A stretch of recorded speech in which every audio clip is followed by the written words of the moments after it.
Hello everyone and welcome to the Hunter Association, your source for all things Hunter x Hunter. My name is Kaige. And my name is Dylan.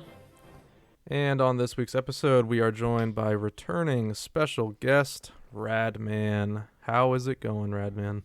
Hello. It's going well. Thank you for having me once again, and I'm very excited for this. Go. Absolutely. Right. Goat watch. Hell yeah.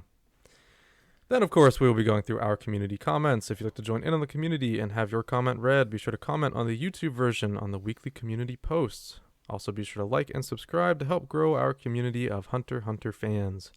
Additionally, if you'd like to know when new episodes are live, click the bell to enable notifications. If you're an audio listener, make sure to rate, review, and comment on Spotify and Apple Podcasts.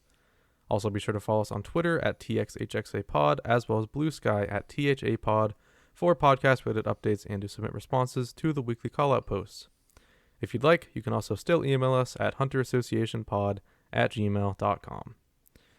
As always, we provided timestamps in the description if you'd like to skip ahead to any of the aforementioned segments.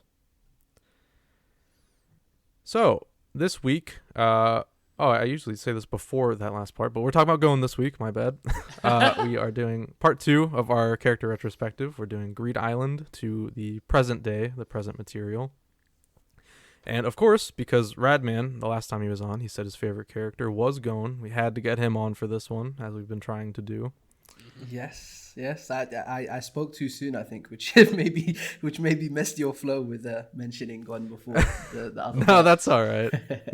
No worries. So Radman, it's been a minute since you've been on. The last time you were on was chapter, what was it, 403?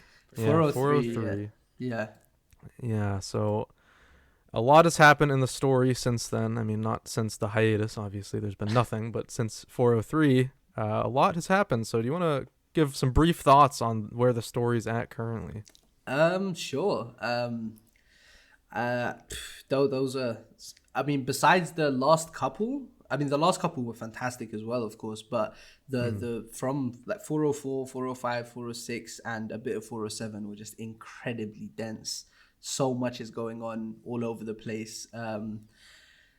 And it feels like the gears are moving for the one of the like biggest plot threads in the arc, which is the Hisoka versus the spider, which is probably my I don't know, I could never choose between what's going on tier 1 and the lower tiers, but it's the characters we've known for the entire story, so there is a more special like interest and attachment to it, as opposed to the ongoing Succession War, which is predominantly made up of new characters.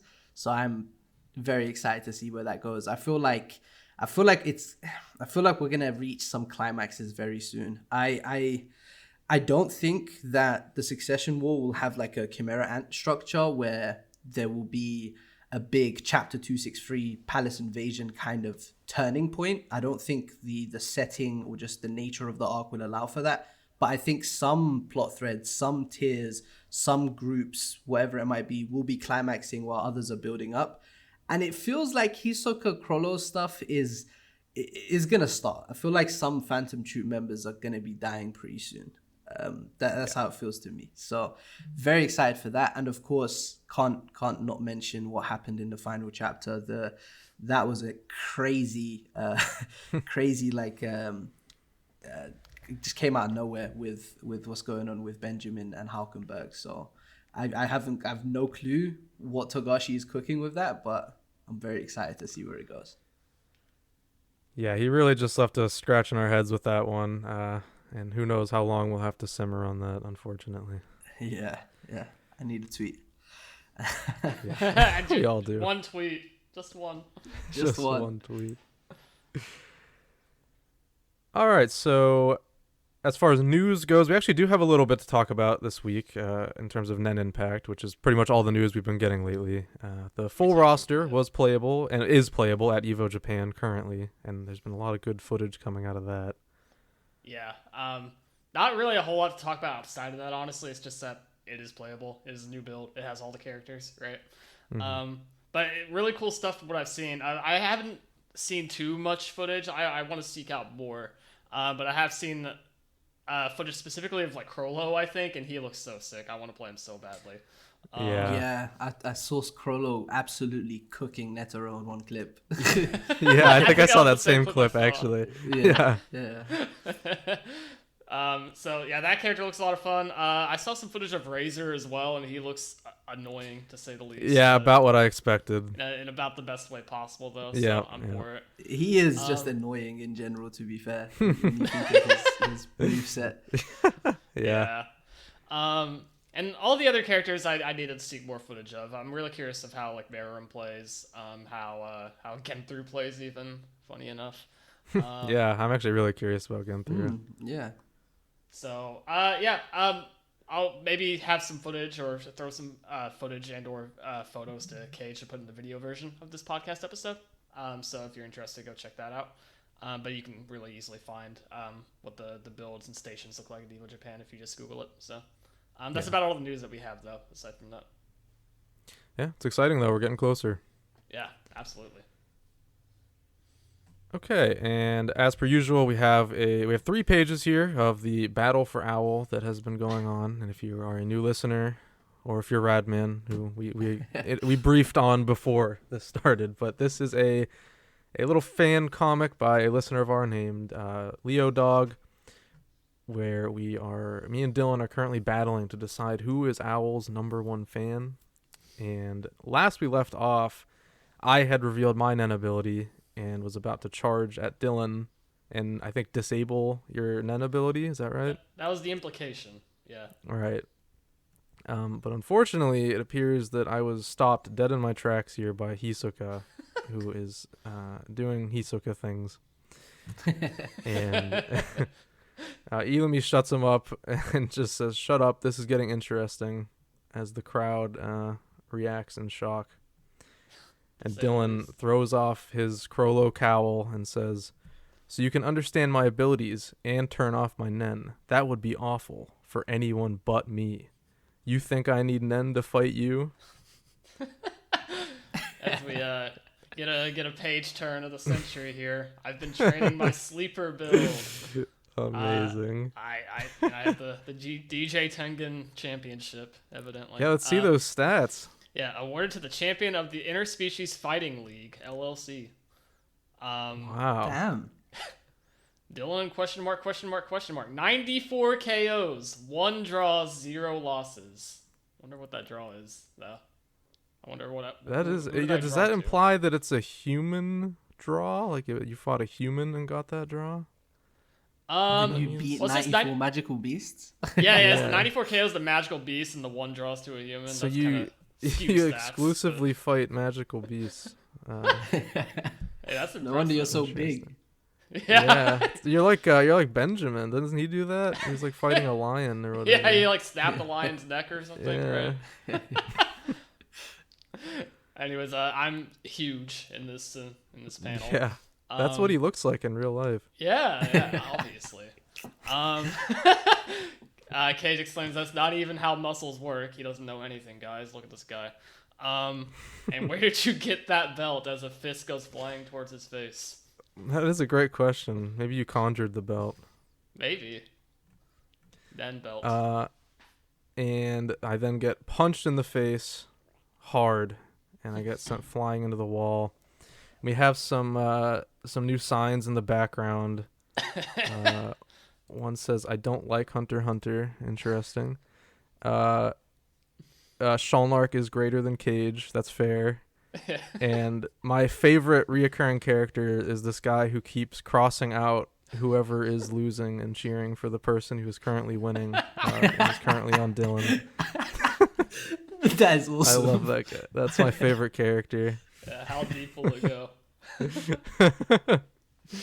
And then Leorio and Kurapika are reacting in shock as they say, "His medical bills are going to be insane."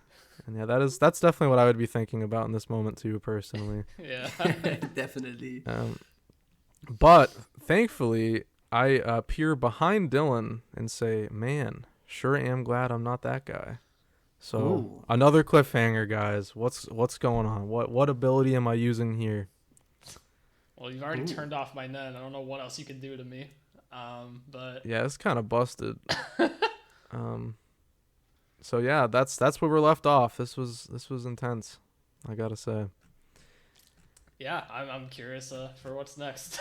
As always. Yeah. This is Also, Leo Dog has started doing these digitally colored, and it looks amazing. yeah, I really dig It's it. very good. Yeah, this looks awesome.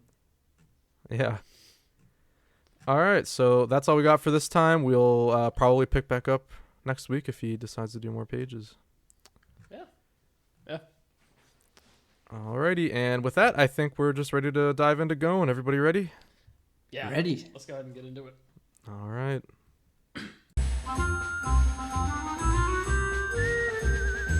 All right, everybody, welcome to our character retrospective part 2 on Going Freecss. We are picking back up at Greed Isalnd, where last we left off, we were talking about the very end of York New City, where the boys are trying to get the job to, trying to get hired by Batera to go on the Greed Isalnd expedition, which I don't believe the two of them ever actually learned why he wanted to win Greed Isalnd, but that doesn't matter. Yeah, I think we as the readers or viewers know about it, but they didn't give a crap. Yeah, I don't think they really cared a whole lot about learning that information. Yeah. Pretty in character, to be fair. Yeah, absolutely. So, in order to be hired by Batera for the Greed Isalnd expedition, Gon and Killua must further develop their Nen. Killua suggests that they work on developing their Nen abilities specifically. So the two boys work on that for a while, and Gon decides to go with Strength Amplification. Interesting. Yeah. I do like how even before the arc has started, because the arc is one big training arc. I mean, it's a lot of things, but one of the main things it is a training arc. I like how there's already that focus on getting stronger, which we'll be talking about a lot throughout this section, I think. Yeah, definitely. And that's something, on my recent rewatch of the anime I noticed, because for some reason in memory, Greed Isalnd was always like, it kind of spontaneously became a training arc, but it was kind of set up that way from the start. It's hard to remember that in hindsight, but yeah. I think that's just because it happens so quickly too. Like this section in particular, like they don't spend a whole lot of time kind of like showing us that they are actually like developing this, right? Because they want to see the bulk of that for the arc itself. Yeah, it is classic Togashi, right? He transitions between arcs so seamlessly. Like, yeah. So they retest with Batera and Sesgera and shock them with their insanely fast growth. Gon like actually punches like a hole in the wall. It's insane. Yeah. Yeah, Killua was just kind of like being flashy with his lightning stuff, right? And then Gon just boom, just immediately like that's it. Yeah, I'm strong. So they get hired, obviously, alongside several other people, including soon-to-be major player Biscuit Kruger. Bisky, very out of pocket at first. Yeah, I'll get to that. It's she's very different in her portrayal at first. Yeah. To say the least, So by loading into the game with the memory card that Jing left for him, he only gets a message from him saying that he won't find any clues as to his whereabouts and that this game was just made for fun and he wanted to show it off to Gon. So thanks, Jing. Yeah, the lying. Father of the year. Crushes dreams immediately. Yeah. It gives him a nice surprise at the end of the game. I mean, if he didn't, if he chose the right card. It's right. Yeah. Right at the starting area, they are attacked by Latarza, whose name I just learned while writing this. Holy crap. He understands they are new players and casts Trace on Killua before retreating upon feeling his bloodlust. Yeah, and so this Trace thing kind of shakes them both for a minute because they're like, what is this going to do to us? Because they have no idea what's going on. So the two of them make their way to Okiba, which is one of the towns, and they encounter a man named, I still don't know how to say his name. We've talked about this again through retrospective. Nike, I think, right? Yeah, tough. Nike. Tough. No clue. Your guess is as good as mine. I'm for Greed Isalnd. I'm more of a manga guy, so I just probably called him Nix in my head. Yeah. So his group and that they are apparently allied in order to complete the game and also take down the infamous bomber. He also explains how the spells work, which eases their minds on the spell cast on Killua. He invites them to join, but they decline the offer. From here, the two of them kind of go on their own and explore Greed Island while gathering cards along the way, and eventually encounter Biscuit, who at the start, her goal, and this is all internally, they don't really know this themselves, but she wants to break them. She wants to like completely ruin their friendship. And that quickly fades as she realizes their untapped potential in Nen. One evil lady. Yeah, it's one hell of an introduction. Yeah, And it's great. very quickly changed. Yeah. When she later like starts fawning over Hisoka, it low-key makes sense. Like she stopped wanting to antagonize them because they have a lot of untapped potential and strength. Very Hisoka. That's very true, actually. Yeah. Yeah. You're so right. That's a really good comparison. I never thought of it that way. Hisoka, but not weird. Yeah, well, she's a little weird. Well, okay, yeah. But not that weird. Yeah. After a hell of a lot of bickering, the boys agree to let Biscuit further teach them the ways of Nen. After some preliminary lessons, she reveals to them that she was the one that taught Wing how to use Nen. So I love forget this about detail. that detail a lot. Yeah, it's like it's just one of those small details that makes the world feel more lived in and like connected. And just Right. I really like it. It's random. It doesn't do anything too crazy or substantial, but it's just nice. I'll It take works. Yeah, a nice bit of it's world building. Yeah, nice little Yeah. connection to hinge upon there. So yeah, kind of moving through the training stuff rather quickly here, but this is like around the section where they do like the bubble horse stuff and just learn further applications of the Nen, basics that they were already working on before. Boot camp, essentially. Yeah, Nen boot camp. And they are eventually attacked by a serial killer named Benolt. This is my goat. Love this man. My goat. Back. Hell yeah. Benolt fans rise up. He gets his ass kicked by Bluesky and is now assigned to be a punching bag for Gon and Killua for 2 weeks. With the promise that if he beats them, they'll let him go. But I mean, that's not going to happen. Let's be real. That was apparent very quickly. Yeah, and in fact, they're able to take him down after only 1 day, but Gon insists on milking the time for the whole 2 weeks so they get proper training out of this. Poor guy. Gon just kills me sometimes. He's the best. I love him so much. On the 10th day, they force him into submission, and Benolt thanks Gon and promises to leave the island and turn himself in. That's my goat, guys. Come on. Redemption Like- right there. Redemption arc. This is super interesting stuff for Gon, I think, especially coming off the back of York New, where because this is a serial killer, and like, I'd say in a more despicable and disgusting way than the Phantom Troop, Phantom Troop, I mean, I'm not trying to justify them, but they predominantly go after criminals. Well, from what we've seen and from what Gon has seen, right? They were killing the mafia, right? But Bino, yeah, he likes 22-year-old woman.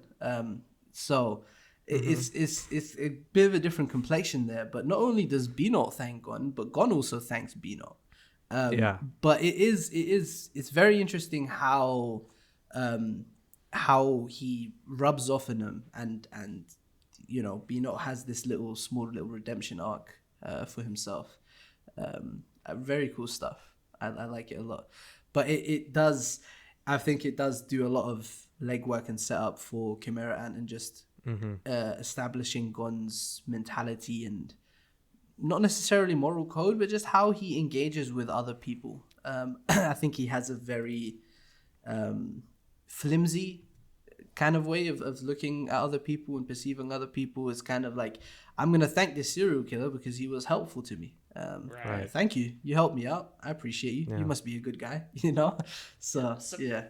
Subconsciously, a very like selfish kind of gratitude, right? No matter who it Absolutely, is. Yeah, I feel like what we're seeing here is Gon, and also in York, is something we talked about a lot in the part 1, but we're seeing Gon like develop his moral compass. Exactly. He didn't really have one before, just being alone on Whale Island. But now, as he's learning about the world and the people in it, he's starting to figure out like where his morals lie, and it's so interesting to see happen. Yeah, it's a fish who left the small pond and has entered the big ocean. Yeah. And in that small pond, the only other kid he knew of was Noko. So he doesn't know anything, not about like parenting. Like in his head, Jing, he probably, I kind of don't think he views Jing as a bad father, to be honest, because he doesn't have a frame of reference. Yeah. He has no idea. Yeah, Absolutely. he thinks, this is just what dads are like. He made a whole game for me, you know? Yeah. Now he's learning all this stuff on the fly, and it started with the Phantom Troop, like you said, like developing this moral compass finally, kind of like having an idea for himself on like what he values, right? And not that it's necessarily right, but he's kind of developing a more selfish gratitude for people that help him out, even if they're not good people, Right. Yeah. It's very intuitive and like instinctual. Like he goes with the flow. This feels right. This doesn't feel right. Like with Killua being part of this serial killer family. I mean, that doesn't sound too great, but Killua's cool, So it's like that. But in general, one thing I love about Greed Island being a video game is that I do think Gon has a very video game mentality. Like he looks at things in clear-cut terms, like there's heroes and villains, or good people and bad people, and one really, really important thing I think this arc establishes is how much he values and cares about strength. He does not want to be perceived as weak. He wants to be as strong as he possibly can. I'm pretty sure Bluesky says something around the start of the arc where she talks about how this game was made for training purposes, and it's like a way of Jing saying, if you want to meet me, you have to be really strong. And that is instrumental to Gon for the rest of the story from this point onwards, and from even before Bluesky said that. It was like this subconscious thing where like he's in a video game, he's trying to build XP, he's trying to get to the right level to where he unlocks Jing. Right now Jing is a shadowed out black character with a question mark on it, and he's trying to see him. 100%. So training continues for several months until she gives them the go-ahead to finally begin working on their Nen abilities. Gon gets the idea to develop his ability around rock, paper, scissors, or John Ken. The plan is for rock to be an enhancement attack, similar to what he did to get this job to begin with.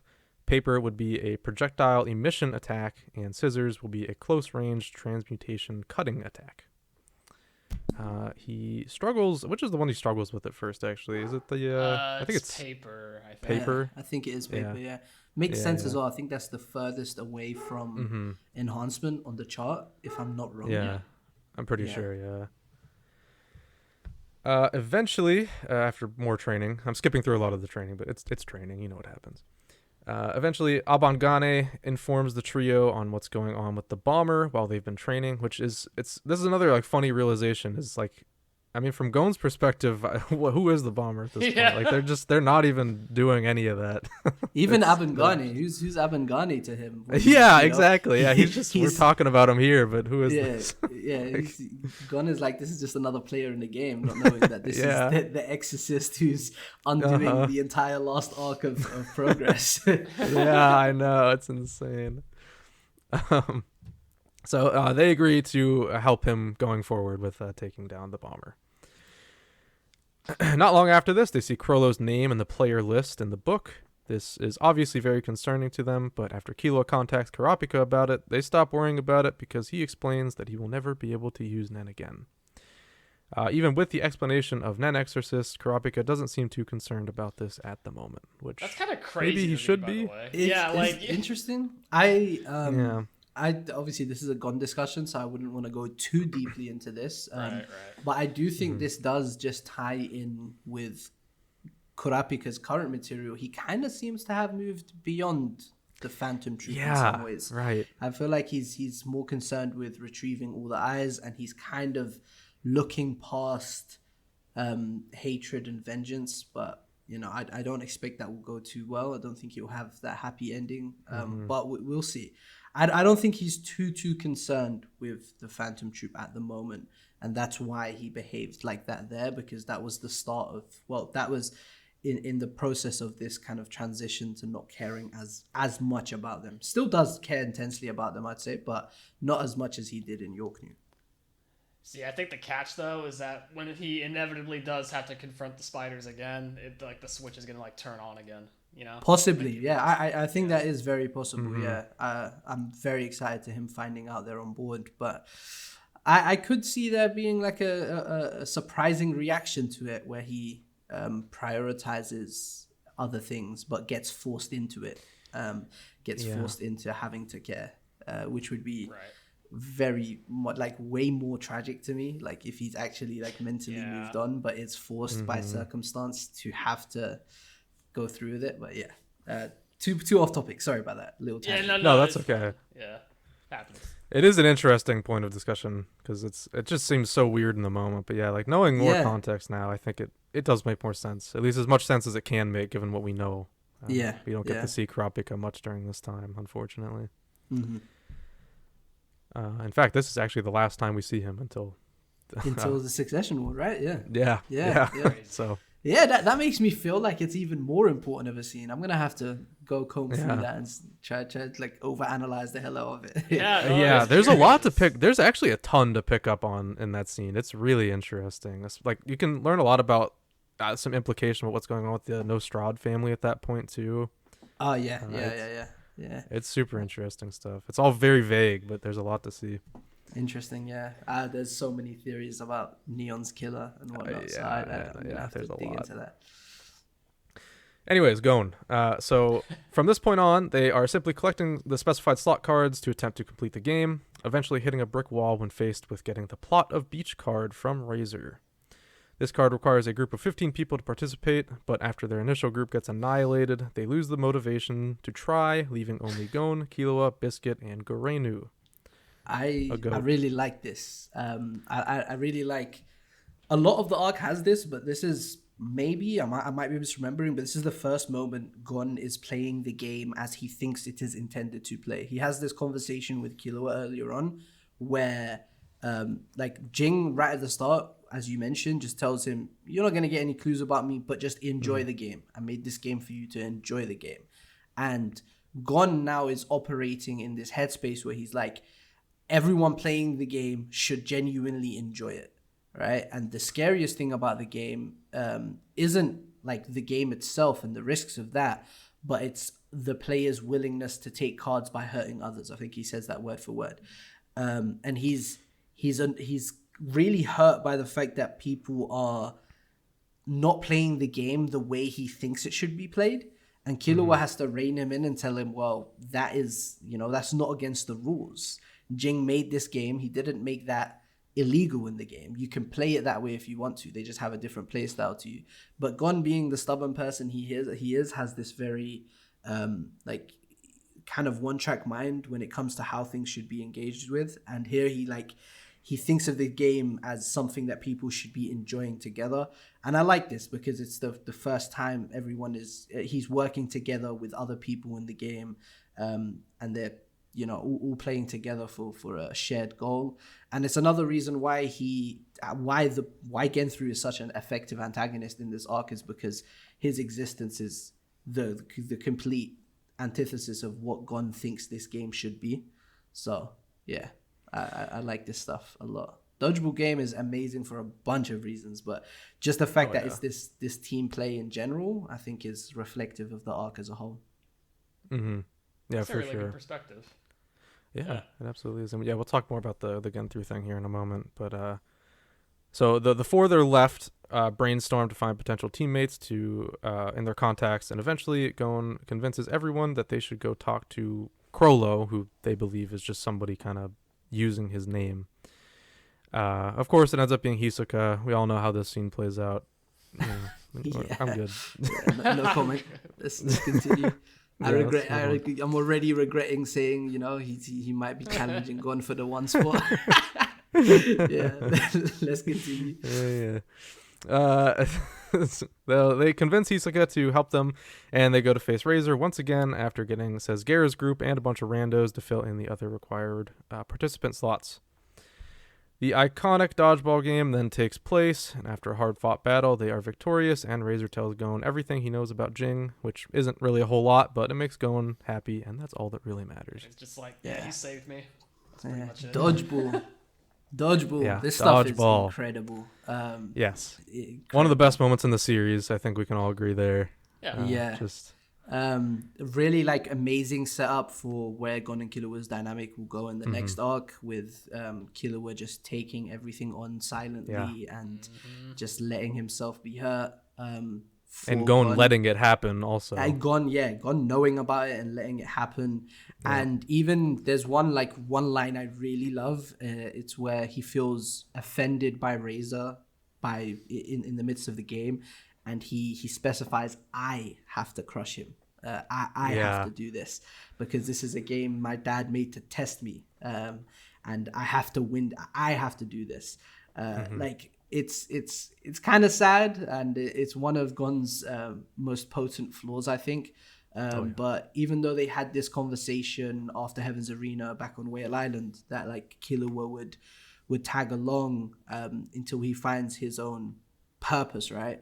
In general, Hunter x Hunter is a story that, you know, it really champions you having your own individual purpose, your thing to live for and to chase after.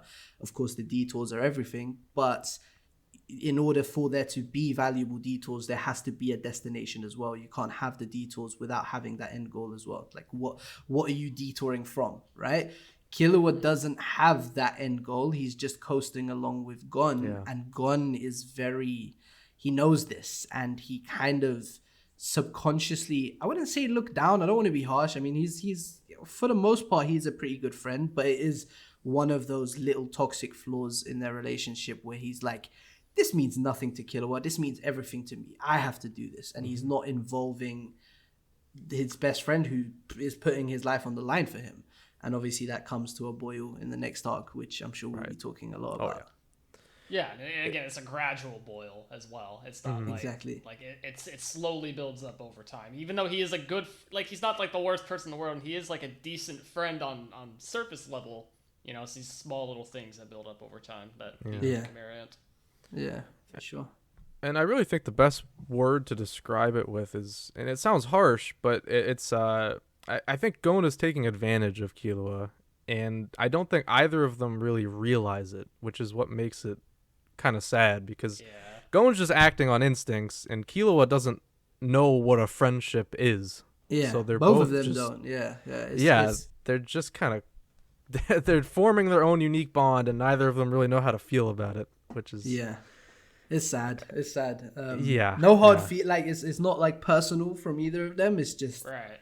Both of them having really shitty upbringings, which has formed, you know, very, very bad qualities and habits from them that just messes with their engagement with each other, which is really sad. But we'll talk about where it all goes, and that is beautiful. So at least we have that's the saving grace. So pretty much immediately after the dodgeball game, Genthru, the bomber, contacts Sesgera and reveals he killed all the members of Nikkei's alliance. Furious, Gon challenges him to a fight. And this is where Gon, I mean, this is really his first time finding out about the bomber and like even talking to him. It's a very brief conversation, but just that alone is enough to kind of light the fire under him. And he's like, all right, I want to kick this guy's ass. Yeah. So not long after this, they set in motion a plan to separate the three bombers, and Gon is tasked with fighting Genthru. They fight, and Gon emerges victorious, but at the cost of his throat and one of his hands. I love this so much. Another highlight. I love this fight. I adore this fight. It is it's so absurd, but it's like raw, visceral. Gon standing there like, you know, I'm in so much pain. Like I've lost a hand. I'm going through it, but I have the coolest plan ever. I need to pull this off. I don't care. It's like I gotta do. How can I stop now when I have the greatest plan ever? Let's do this. It's just insane, but I love it so much. obviously, once again, stuff that's gonna come to a boil on the next arc. It's establishing this very my way or the highway mentality for Gon, where just he has to have things his way. This kind of childish, incessant need for that, but it's raw and it goes his way. That's the thing. Over here it does go his way. He does something very self-destructive. He does something very messed up. And guess what? He's rewarded for it. So that's just going to substantiate that in his mind. It's going to make him feel like, okay, if it worked out well, then this surely should be the way to behave and the way to act and the way to be moving forward. So yeah, it's incredible stuff. I want everyone to know that since that bomber bit episode that we did on the podcast, I have gone back to like thinking about this fight in particular a little bit more. And I do have newfound appreciation for it, I think, more so. Oh, it's amazing. Yeah, I love this fight. Yeah. Have you read it in the manga? No, not in the manga, actually. I'd recommend to. Yeah, it's we talked about that. It's way better. Yeah, it looks so cool in the manga. Yeah, crazy good. A lot of spreads. Like Hunter x Hunter. I mean, Chimera Ant has a bunch of spreads, but besides Chimera Ant, Hunter x Hunter doesn't use double page spreads as often as many of its contemporaries. But that fight has quite a few that I love.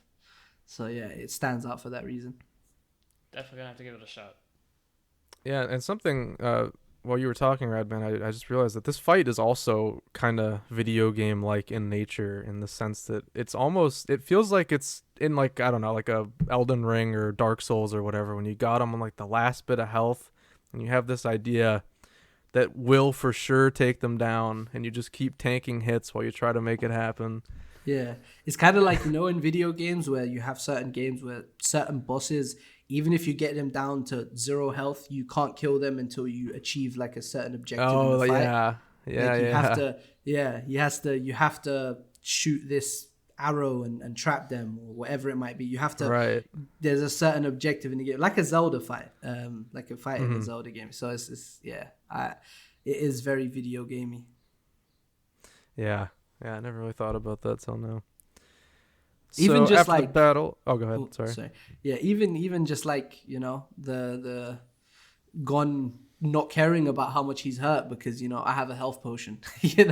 That's another video gamey aspect of it. Yeah, absolutely. He'll take it all on because there's a card that will make all of it go away. So it's dope. So after this battle is over, Gon's group uses the card Angel's Breath to heal his wounds, and Gon insists on having Genthru's polycule's wounds healed as well, because he's just a swell guy. So yeah, they're all good now. Yeah, Bomber's fixed. Speaking of the cards, this is like a bit of a tangent, but do any of you subscribe to the Panda Maid theory? To the Gon... The Panda Maid theory? Oh, just that Gon. So the pregnancy stones and Panda Maid theory. So basically, what does just the that Gon... Panda Maid have to do with it? Oh, in the election arc, when Jing doesn't show up, they use a panda for his appearance. So it's just a theory that Jing birthed Gon using pregnancy stones, that he doesn't have a mother, and he used Panda Maid to like raise him in the early days. Wild theory, but I do. It does sound like something Jing would do. But yeah, we notoriously do not subscribe to that theory. I forgot about the Panda Maid aspect about that. Okay. Yeah, we're not a fan of that one. Makes it a little interesting, I suppose. That is interesting. I forgot about that part, but we're not crazy about it. But many of our audience is, so I'm sure you're preaching to the choir. Yeah, I don't theorize. I don't stick to any theories of Hunter x Hunter. Like I have a few that I think would be cool, but this isn't the kind of story where I would get committed to a theory. I'll take it as it comes. Yeah, exactly. That's just how you got to do it. Yeah. Because this series is very much written on the whims of Togashi. It's just kind of whatever he wants to do at any given moment. Yeah. He obviously has his big plans, but for the most part, he is a gardener, I'd say. Yeah. Yeah. Oh, yeah. So the groups combine their cards into Gon's book, and he completes the game, which prompts a game-wide quiz to take place in order to obtain the final card, Gon actually manages to get the highest score on the quiz because the questions were all based around how the cards were obtained, and he actually put in the work to obtain the cards, so he knew what he was talking about there. He played the game how it was meant to be played. That's Yeah, right. Yeah, exactly. that's the lesson here. This gives him the ruler's invitation card, and the group heads for the capital city to complete the game for real. There they meet Dwoon, the game master, who shares anecdotes of his past with Jing, including, this is one of my favorite things in all of Hunter x Hunter, Jing legally changed the spelling of Dwoon's name so that it would fit the Greed Isalnd name scheme. It's so funny. Jing is the goat. Jing is It's actually so the funny. goat. Man. To go that far. Might be a is bad father, but he's hilarious. He's so funny. Oh, man. He's so mad about it too. I love it.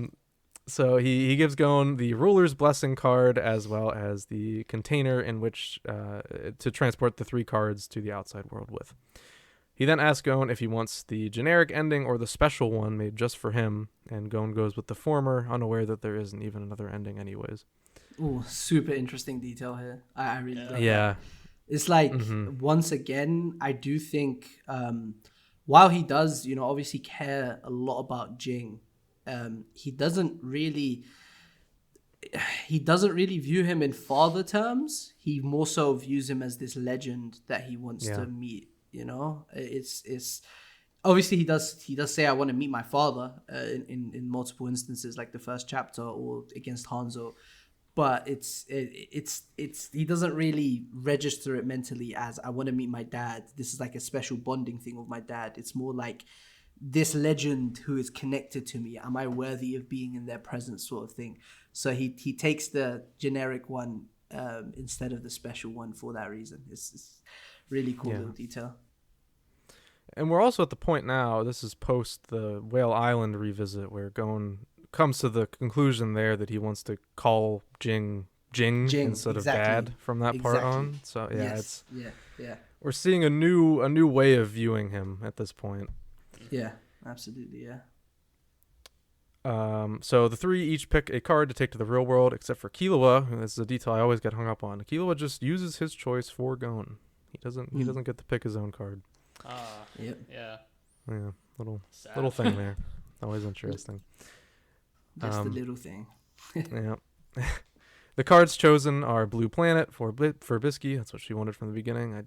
Who knows why? It's just a rock, but hey, It's a shiny rock. It's a shiny rock. Paladin's Necklace and Plot of Beach, which isn't actually Plot of Beach, but when the trio leave the game, Gon converts Paladin's Necklace to revert Plot of Beach into a company, which is incredibly smart. Yeah, very smart. I think it's interesting that it was Plot of Beach of all cards, though. There might be some significance to that, obviously, because that's the card that they got through the dodgeball game, right? So there probably is some meaning behind that. It's not coming to mind right now, but I did think that was worth noting. Yeah, I mean, at the very least, you could just say like it's like a trophy card to him. I mean, that's probably the card he had the most. They had to work the hardest to get for sure, and they probably had the most impactful memories obtaining. Exactly. Yeah, that's true. That's cool. Yeah. They say farewell to Bluesky and use a company to go to the player name that was in the player list before he even saw anyone else at all in the game, which he assumed to be an anagram for Jing. This takes them to Kakin, where they encounter a familiar face to Gon. And that is where we end off for Greed Isalnd.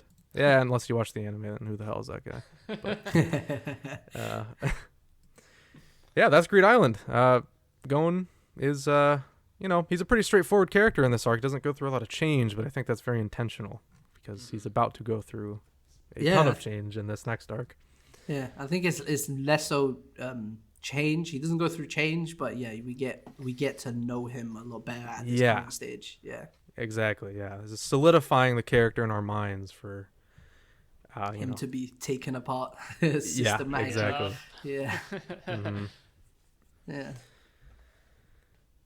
All right, Radman, you want to take over for Chimera Ant, unless anybody else has anything to say about Greed Isalnd before we move on? I'll just quickly say I adore Greed Isalnd. Just wanted to say that I will always be a shooter of this arc. I love it. I love it a lot. especially in the manga. There's something about it in the manga that just makes it such a fun, fluid read. I love the unique video game mechanics for the arc, and like Togashi just said, yeah, I want to draw an isekai, and then he just put it into Hunter x Hunter. Yeah. So it's awesome. I really love this arc, and of course a big reason for my love for it is how it is so deeply connected to what's coming next. So let's for sure. Let's get into it. Let's do Chimera Ant. Okay, so taking it from the top. Instead of meeting Jing, the boys instead are greeted by Kites. Gon and Kites are happy to see each other, and Gon introduces Killua to him. Really interesting. The decision from Jing to, if he uses a company, send him to Kite. If he uses, was it magnetic force? I forgot its name. I don't remember its name. Sounds either, right. but you know the one. Yeah, it's something. Yeah, like that. if he uses the other card, bring him to me. Really interesting decision. I think this one ties my brain in knots. I think it's one of the most important little bits of Jing characterization in the series. Won't get too much into it here because, like I said, it does tie my brain in knots, but I think it's very fascinating. Obviously, he wants him to continue enjoying the detours and have fun, but it basically, in a way, what I love about it is because obviously subtextually and just psychologically, a lot of Chimera Ant's stuff for Gon is tied to Jing. But even in the literal sense, Jing kicks off this story, this very tragic, messed up, destructive part of Gon's life is by the hand of Jing. It's Jing's decision that puts him on this path. I find that so cool. And he doesn't know that, worth noting. He never finds out that is the case about, which card he chose. But thinking back, it is, unintentionally, or who knows, maybe intentionally, you never know with Jing, but this was all caused by him, which is awful to think about. It's nuts. Yeah. It's dope, but it is awful. It's one of those things you hate to love, Mm-hmm. Absolutely. The three of them talk and share stories until Kite tells the boys about what he is doing in Kaki. He's there to do a biological survey of the land with his team. Pretty standard stuff towards the start of the arc. We're just, building things up. Interestingly, I said earlier that Togashi transitions between arcs really seamlessly, but Chimera Ant being the biggest undertaking so far, I think he takes his time with, so it sticks out a bit. Like the start of Chimera Ant it is a bit slower, which I think pays off in the long run. Gon and Killua join the team and work with them for about a month until a Chimera Ant's queen arm is discovered, an insect that devours other animals and then gives birth to progeny that inherit the characteristics of the different species it has eaten. Not good, to say the least. Not good. Pretty dangerous. Pretty scary stuff. I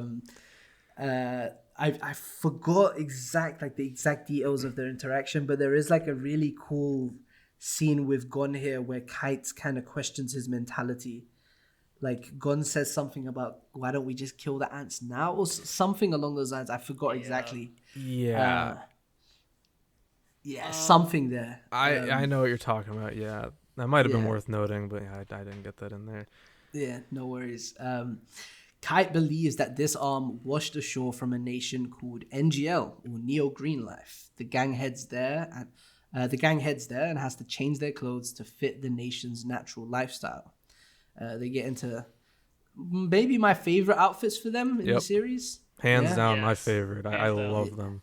Yeah. Well, they look amazing in them, and shortly after entering, they receive an SOS message from Ponzu containing the location of the nest. And this is, the tonal and atmospheric shift of the arc.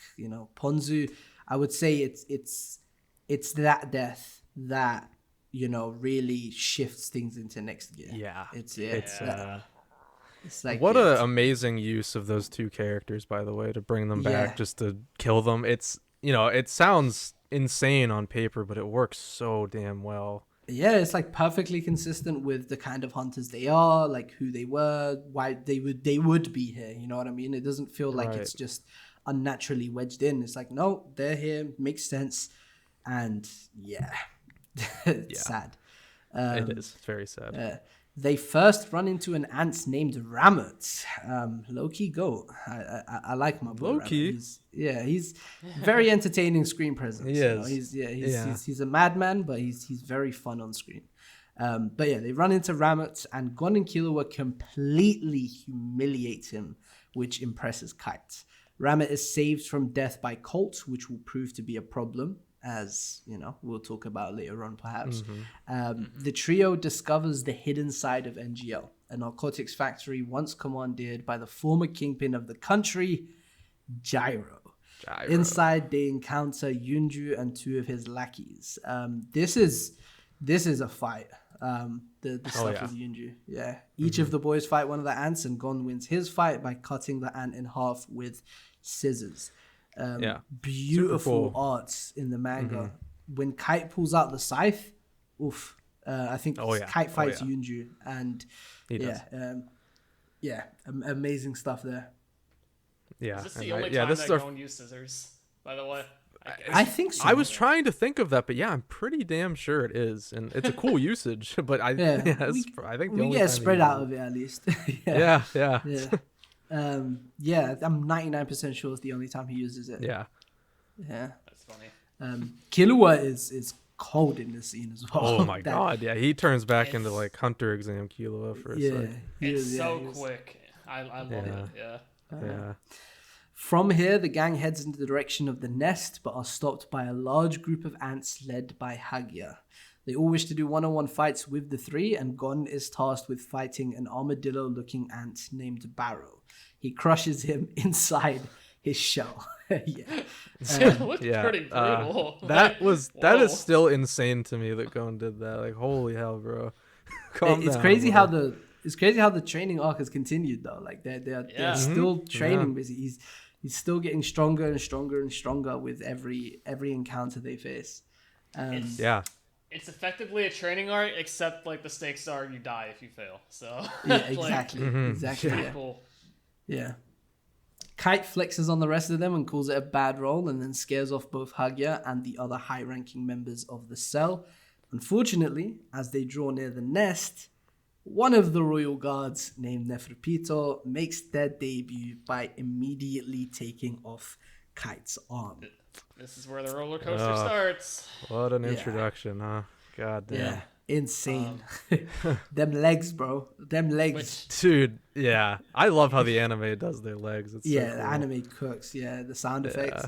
Oh my god, yeah. It's so good. But this, I think about this now, especially given what we talked about earlier with getting through about how he's kind of just like Gon is like obviously not that scared of him, all things considered, right? And like obviously he gets rewarded for like everything he attempts, whether it was reckless or not, against Genthru. But the immediate introduction of Pito here kind of changes that entire dynamic and approach for Gon going forward, I feel like. And it challenges that, and that's what I find most interesting about this introduction specifically. The interesting thing I think though is you mentioned fear there, and Gon's response to Pito isn't fear; it's just anger. Killua's response is fear, which is what keeps Gon in check. And just an interesting detail there. Yeah. Yeah, I don't think he has the capacity for fear at this stage. I don't know what it is. That's a good point. Yeah, Gon is Fear wasn't the right word, but I guess it's just like... I got exactly what you mean, though. Yeah, no. I the presentation between the two threats. Totally It's less so like what Gon feels and more so like what actually happens. Like in the past, he was rewarded for it, and here it's like, nope, not gonna work here. You know? And then Killua shuts that down real quick. It's not gonna go your way. Gon is enraged by Kite losing his arm. And, you know, I don't think he consciously has noticed yet, but reflecting on it, he definitely does notice that the only reason Kite does lose that arm is because he's prioritizing the two kids near him. But there is also the little detail where, you know, much later on, when Morel and Nov show up, they do talk about how Kite did sort of attract Pito towards them. Kite fled his N, I'm pretty sure, and attracted Pito. And they say something like curiosity killed the cat. Funnily enough, the cat killed curiosity. But actually. But yeah, so while Gon is, throwing a fit, Killua assesses the situation and knocks him out, allowing them to run away while Kite holds off Pito. Kite is a monster, man. I'm not gonna lie. Like, oh yeah, it's sad. Obviously, it's the end of him. Kinda ? But the fact that he could hold off Pito for long enough for them to get away is a crazy feat in of itself, man. The Royal Guard they are monsters of a next level. So, shout outs to Kite for that. They make it back to the NGL checkpoint and get reality checked by Netero, Morel, and Nov. And it's like, bro, it's actually crazy to me. I always find it so insane how naturally the setup of this arc goes about, like how they get to NGL, how they become part of this mission that, the stakes of the entire known world, like humanity at whole, like Gon and Killua will become a part of this mission so naturally. It just happens. I know. It's so impressive too, because it's such a huge scale for an arc, but Togashi's able to hone in on just the right parts for it to make sense. Exactly. So good. Yeah. Love it. And Netero being being an out of pocket old man. Well, not in that sense, but like being, he's a madman. I mean, he's chairman of the Hunter Association. You got to be quite insane to have that position, I'd say. He senses their desire to continue the fight, and he offers them a challenge. So once again, we have strong legend enabler, not so different to Jing in that sense, in that, he's enabling this kid, and they'll be pitted against Morel's students to see who is worthy enough to come along on the mission. They head to Page Inn. That this name always fucking makes me laugh. They head to Page Inn and encounter Nov's student Palm Siberia, who tells them they have 1 month to defeat Morel's 2 students, Knucklebind the goat and Shoot McMahon the other goat in battle. We love them dearly. Love them. I Shoot especially always takes me by surprise. I mean, Knuckles, I probably like Knuckle more, but Shoot, upon introduction, I would have never thought I'd love him as much as I ended up. Shoot is so interesting, but Knuckle is infectious for me. I love Knuckle. Shoot gets one of my favorite moments in Chimera Ant, though, later against you. Same. I'd say he peaks higher than Knuckle, but Knuckle just has the more widespread appeal. He's just like you can't not love him. You can't not love him, exactly. Palm brings in Bluesky to help further train the boys to be up to the task. There's really interesting interaction between Killua and Bluesky here, where it builds up on. It's just more set up for what's inevitably going to happen for this friendship. It makes the weird introduction we talked about earlier hit even more when you think about it, because she was introduced wanting to break up the friendship, and she kind of did without meaning to. Yeah, that's a great point. You're so right. You're so right. Holy, I didn't think about that. Wow. Yeah. So she unintentionally does what she was going to do intentionally. Wow. But so the next large chunk of time is on the boys' training, and Gon continuously challenging Knuckle to no avail. This is pitiful stuff from him, but you gotta respect the determination. He's trying. He keeps on going. Yeah. Over the course of this time, they earn the respect of Knuckle and become his friend. Palm also falls in love with Gon, but I don't think any of us really want to talk about that part. No, I'm good. I'm happens. Just the weekly Shonen Jump things. Eventually, they have their final battle with Knuckle, and Shoot also makes his proper debut after hiding in the shadows this whole time. Shoot, man.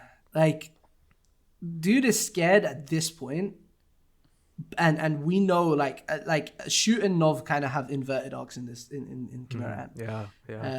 And it's just I know it's not Gon related, but it's just I'm always so impressed by Shoot in this arc. He's such a god. Oh no, it's cool detail. Yeah. During this fight is where Gon accidentally names his ability, Jajanken. Iconic. So yeah. Up until this, I actually forgot about that for a second. Up until this point, he was just, using it. But now he gives it its proper name. Gon's brain is not... the iconic gif of Gon's brain overheating, unable to comprehend Knuckles' ability, and they both lose off screen. Knuckle and Shoot are chosen to participate in the Ant extermination mission, and Knuckles swears that he will save Kite for him, and the two boys feel immense sadness and disappointment in their own weakness. I love this, because this is everything after Kite's death, is just gaslighting themselves. Oh, we're good. We're not going to confront our emotions. Let's just deflect. Let's focus on what we have right in front of us. But they're given this, this quiet little interlude where they can finally confront how they're feeling. And it's just the emotions overcome them, and you get Gon crying for being so weak. Yeah. So good. They are finally not good enough for something that came their way. Yeah. Killua also has a line here, which I know is actually pretty controversial with some fans, where he talks about, after this mission, I'm going to be leaving you. And I understand why that would be controversial, just because, especially if you're really attached to their friendship, it's like, damn, why would you say that? But I think this is a very healthy thing. I mean, there's issues to it, but like I said earlier on, in Hunter x Hunter, if you're not prioritizing yourself, like your own purpose and yourself in some way, you will suffer for it. And unfortunately, he kind of didn't even have the choice by the end of the arc to consciously choose to move on. Well, he did, but we'll talk about it later on. And then later on, Knuckle phones Gon and informs him Kite is still alive, although he is being manipulated by the enemy. Yo, Knuckle, I love you, but why did you do that? Yeah, that was kind of... Such a mistake.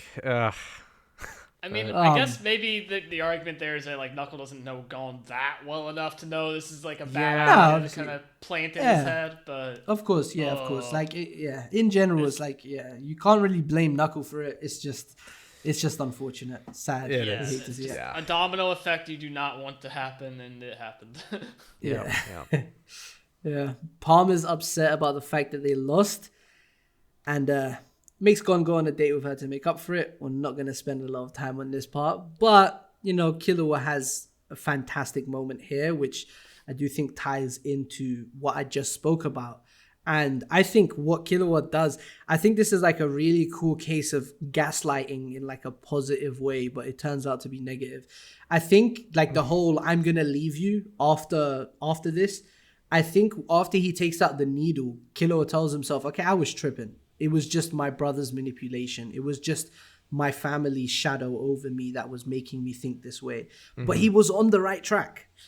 He was actually on the right track. And that's one of my interpretations of it, at least. Yeah, that's not a bad way to view it. I can see where you're coming from for sure. No, I don't entirely agree, because I feel like taking the needle out was huge for Killua. And if he didn't do that, I mean, it's hard to even imagine what would have happened exactly, but I guess it is interesting. No. Yeah, I agree.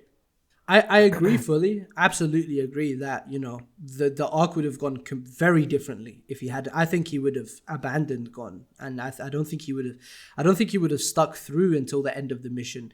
But the decision to stay for the end of the mission, I think, was coming from a Killua place and not a Illumi influenced Killua place, if that makes sense. The extermination crew returns to them to show them the state that Kite is in.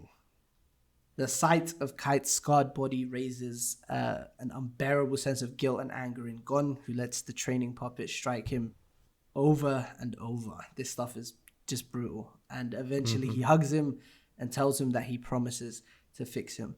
This is also the moment where like we were talking about earlier in the dodgeball game with Razor, where he said, I have to crush him completely. like he's playing that solo game in Greed Isalnd. He's playing a solo game in Chimera Ant as well. And he says, I'm going to deal with that one, referencing Pito myself. So, yeah, it's personal. And he's another reason why I always tell people, read chapter 1 of the manga, because it's the anime, I feel like, really, really, like, lessens the impact of these moments, because you can't really feel how much Kai actually means to Gon. I know, it's so frustrating. It's been talked about to death, but it does hurt 2011 adaptations so bad. Yeah. The two of them are brought onto the extermination team after Gon proves his resolve to Morel, who is a little more than impressed. This is an insane scene.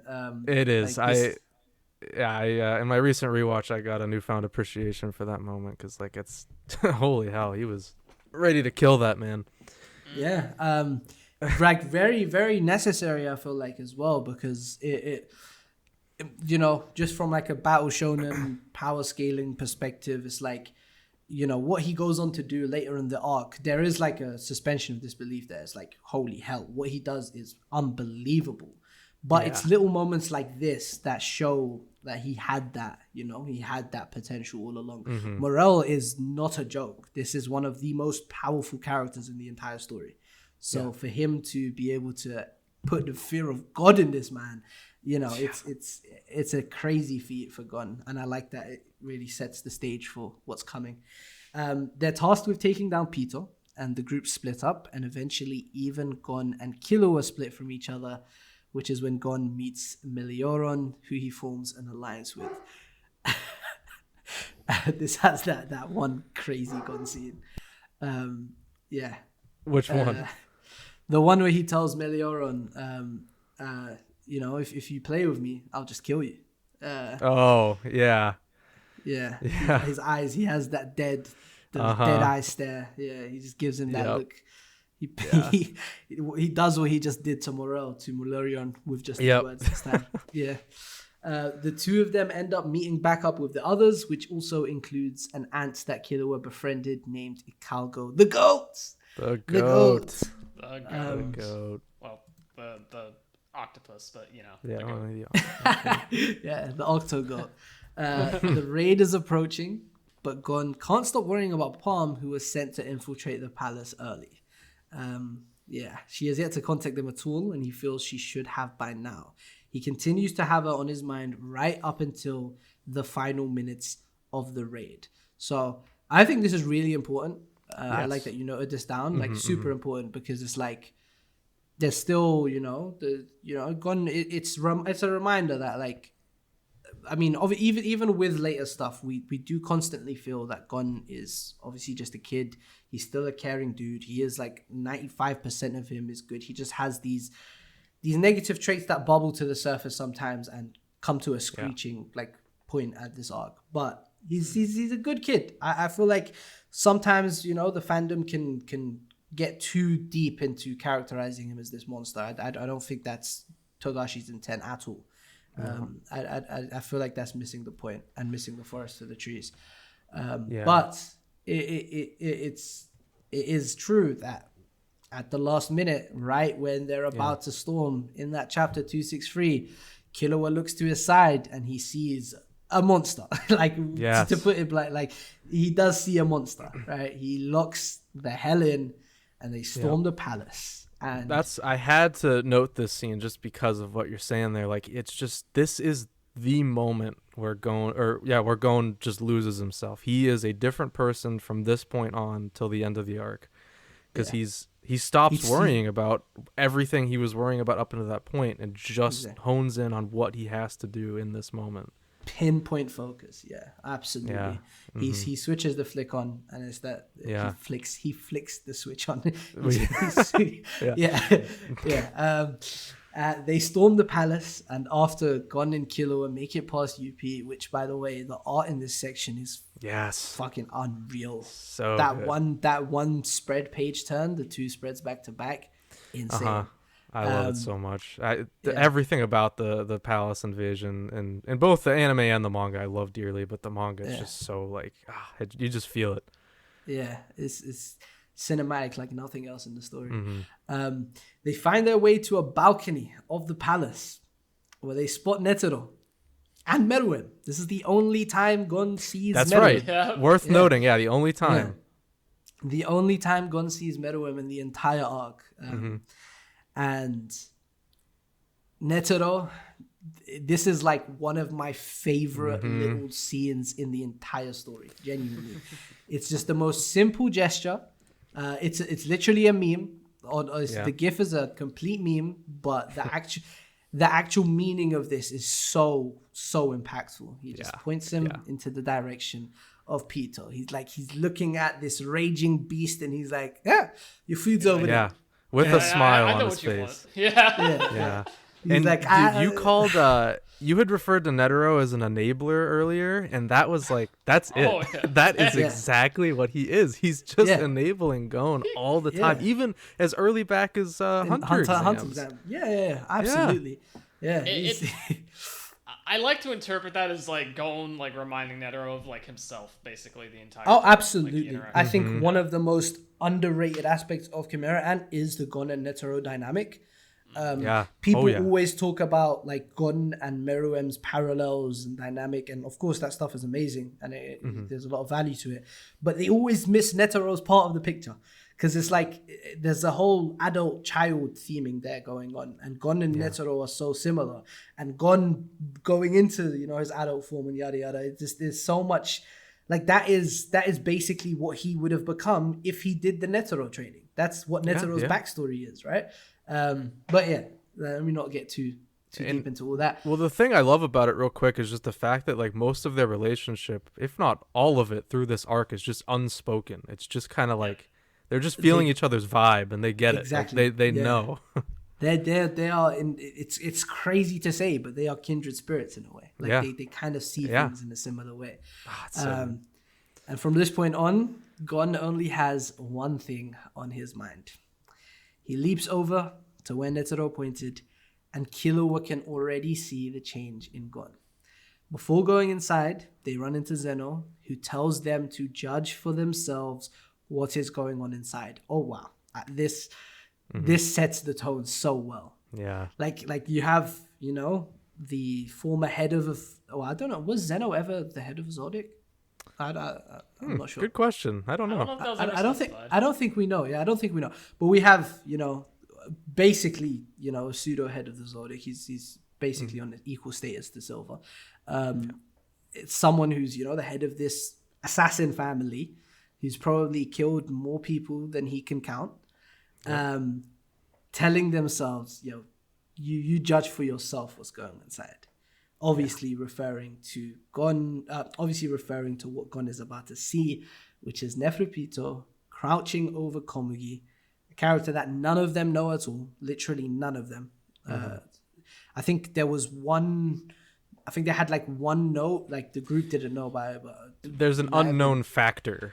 That's all we really knew. Unknown factor, But Neferupito crouching over Komugi with Dr. Blythe hovering over her. Gon is pissed, to say the least, and wants to fight immediately, but Pito explains that they are healing the girl and need more time. This is it, right? I'd say he's already been slowly deconstructed over the course of the arc. He's been taken apart slowly, but this is the biggest piece in the whole arc, I'd say. More than even 305 or 131. I'd say this is, the biggest moment where Togashi is like, okay, I'm gonna break up this character. Yeah. And it's like his entire mind frame is just shattered in that one moment. That video game mentality of his of, I'm going to look at good people as good people, bad people as bad people, and just not like failing to account for nuances in their behavior, or that how some people, good people can do bad things, bad people can do good things. It just all crashes on him. He's confronted with the brutal reality that things are not as black and white as we all wish they could be. It would be so much easier if bad people were just bad people, right?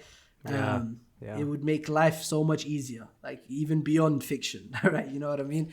But unfortunately, it doesn't usually work like that. Obviously, there are exceptions. There are many, but for the most part, you know, there are reasons behind every little thing, and it just Gon doesn't know where to place his anger. This is one of my favorite moments in anything ever. It's just the most realistic depiction of someone having a belief shattered.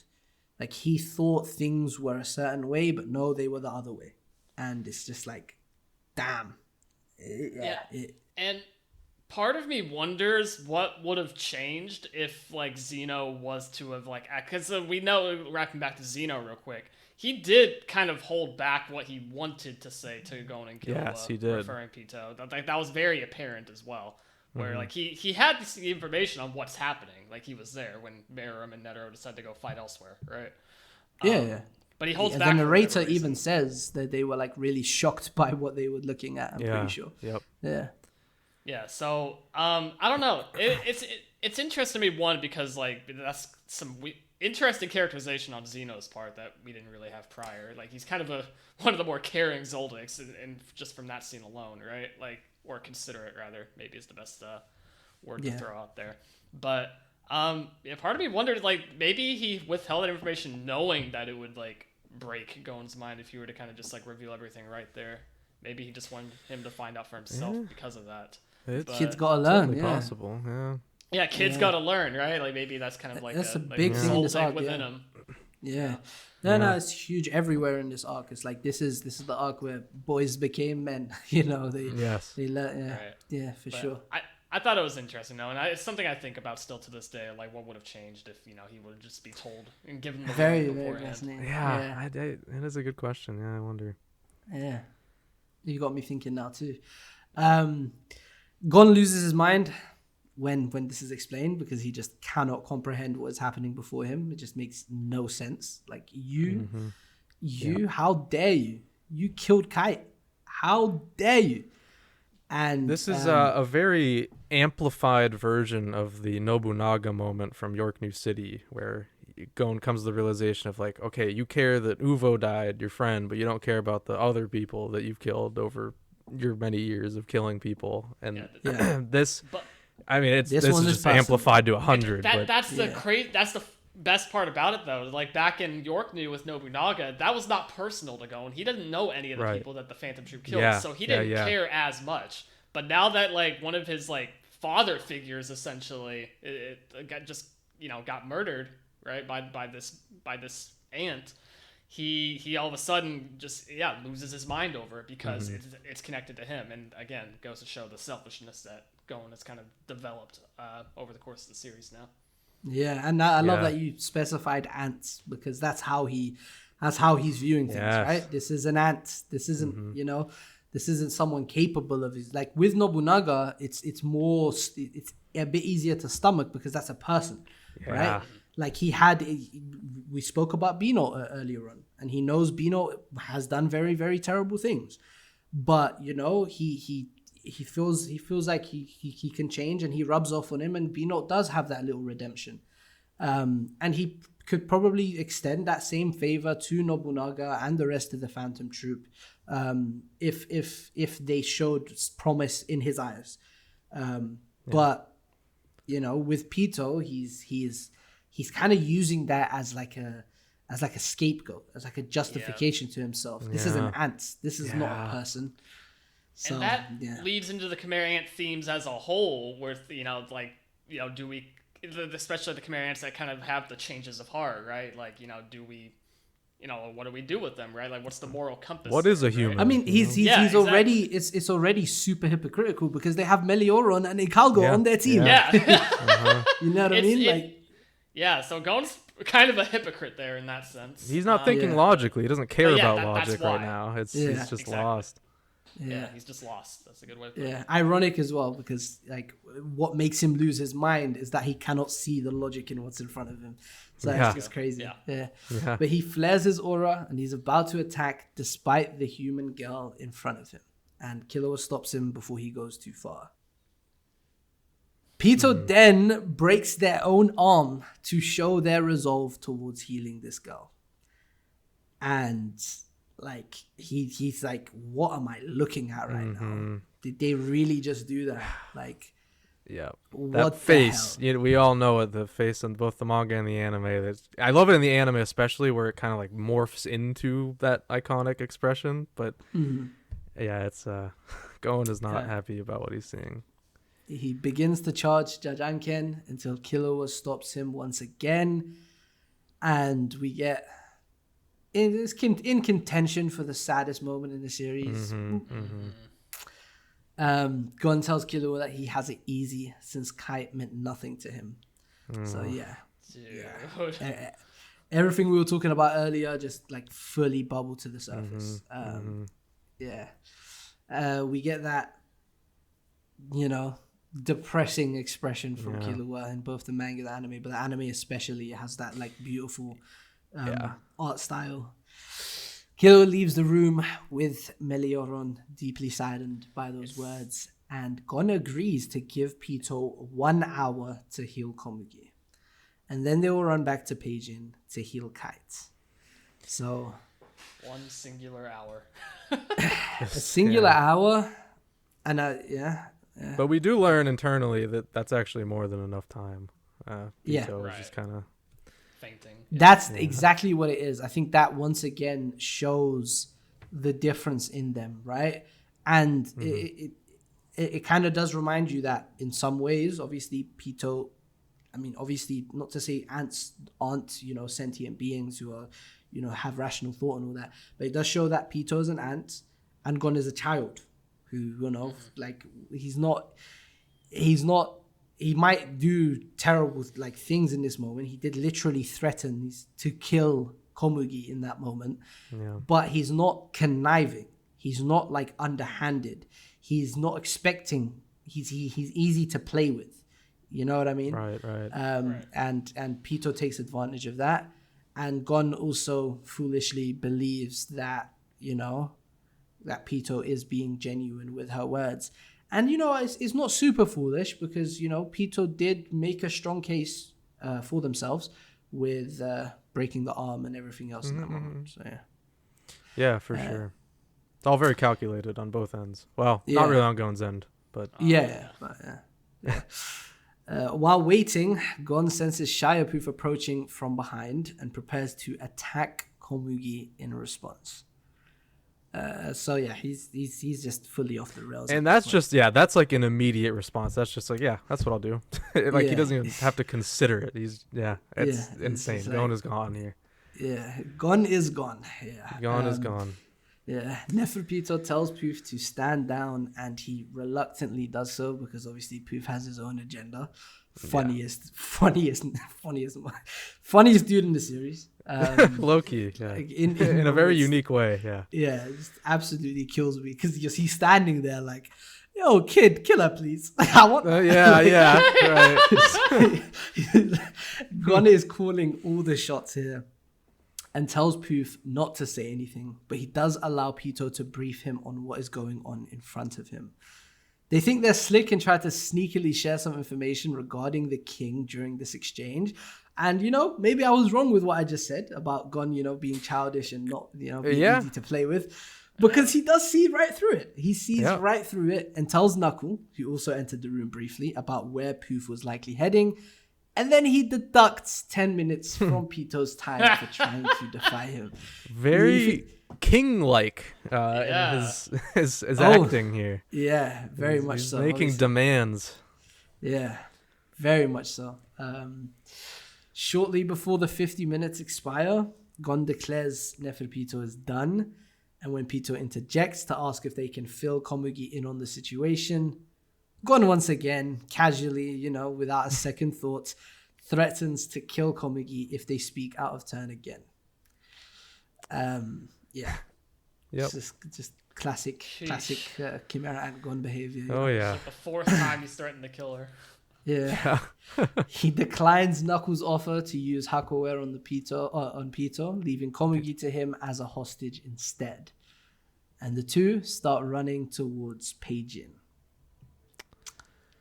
Once they arrive to where Kite is, Pito reveals that Kite is already dead and cannot be healed.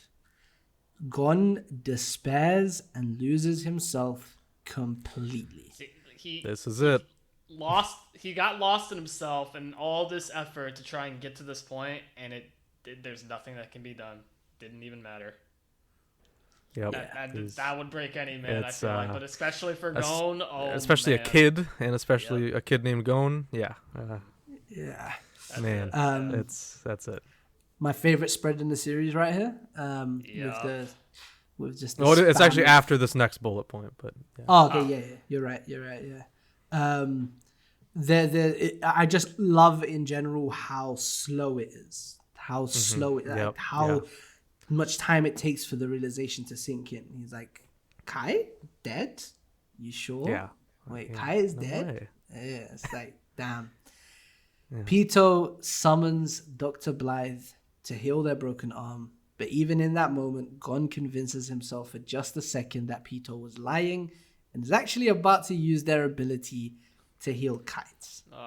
That part is so heartbreaking to me. He's deluded in this clinging. moment. Yeah, he's it's just like, like, surely. something, And anything. then it's on the arm, and it's like, oh, no, that's it. Yeah. It's not the case. And Gon spirals into the dark depths of his mind. And there it is. That's my favorite spread in the series. We've talked about it plenty of times. It's amazing. It's such a good spread. Yeah, It's beautiful. insane stuff. And the page right before it, which the anime does not adapt. Yes, I've What? noted that too. Oh my god, it's a shame. I didn't know that actually.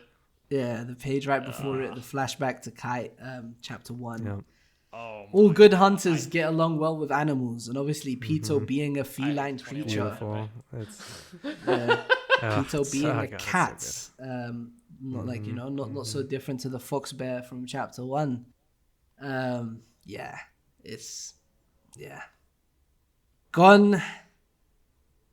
Gone is gone. And now sure we have whoever this dude is. new character.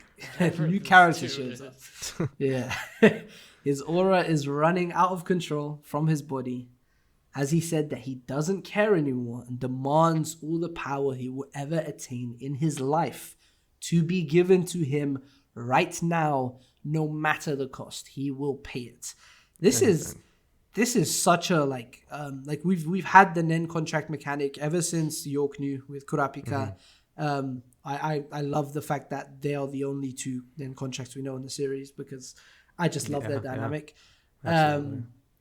But I just love, like, I really hope we get to see something like this again, like a spur of the moment contract. Yeah, that's what I love about it. That's the craziest part, because like it's just he didn't know how to do that before this. Yeah. It's just completely spawned out of desperation. Yeah. It's just he wanted it that much, it happened. Like he made it happen. It's crazy. So good. Yeah. This happens and he turns into an adult version of himself. Just imagine him in the mountains practicing the same punch every day for like 30 years. That's basically what he did. Yeah. And he completely annihilates Pito. Like, I think that's putting it lightly. Like he just. Well, yeah, This is sad. It's not fun. Genuinely, not even fun to watch or read. No. And even before the fight happened, I want to know how like cold and like calculated he was. Like how much fear Pito had immediately. Like, this isn't good. And just like the walk down the hallway, like to come the outside. Outside. But you could feel the tension was palpable the entire time. Yeah. And you just can't help but feel sad about going the entire time though. At the same time, it's like, wow, it's really come to this.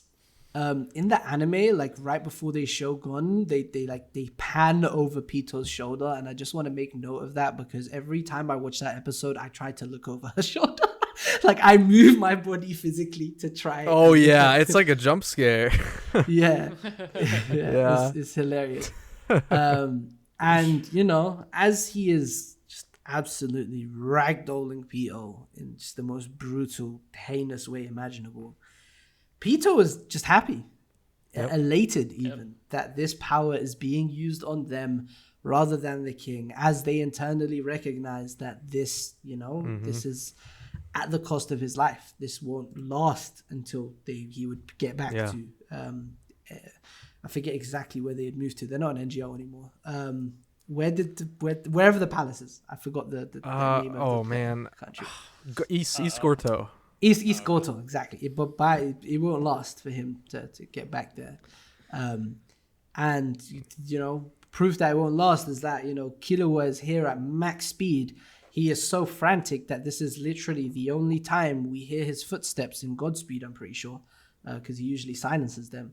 Yeah, that's true. That's how frantic he is. And he's just getting there as fast as possible.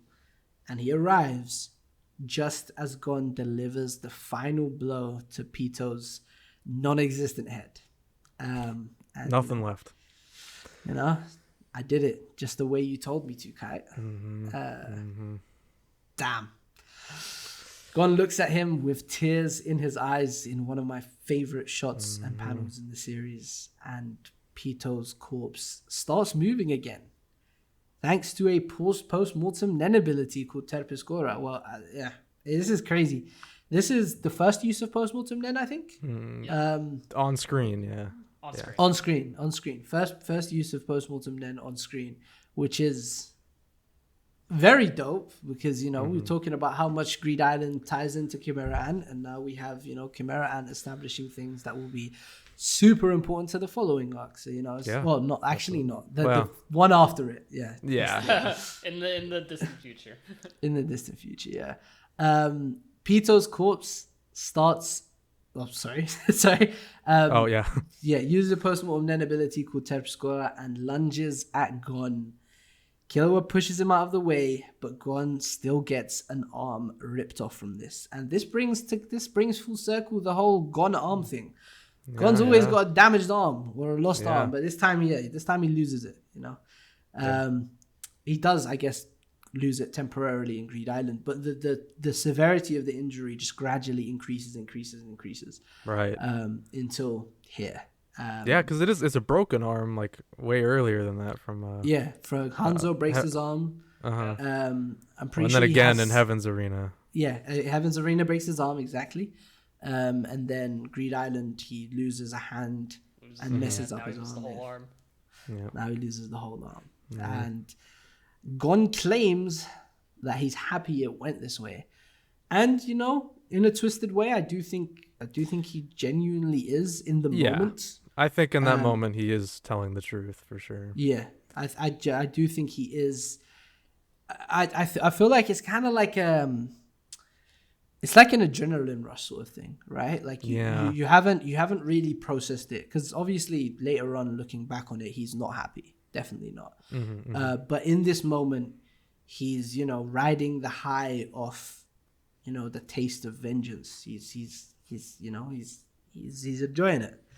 Because now he gets to be just like Kite was in his final moments. He impales Pito's corpse with his severed hand.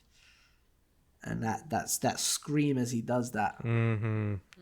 Like, crazy shout out to Megumi Han. That's greatest. I mean, we should have mentioned it earlier when we were talking about 116 stuff. The breakdown.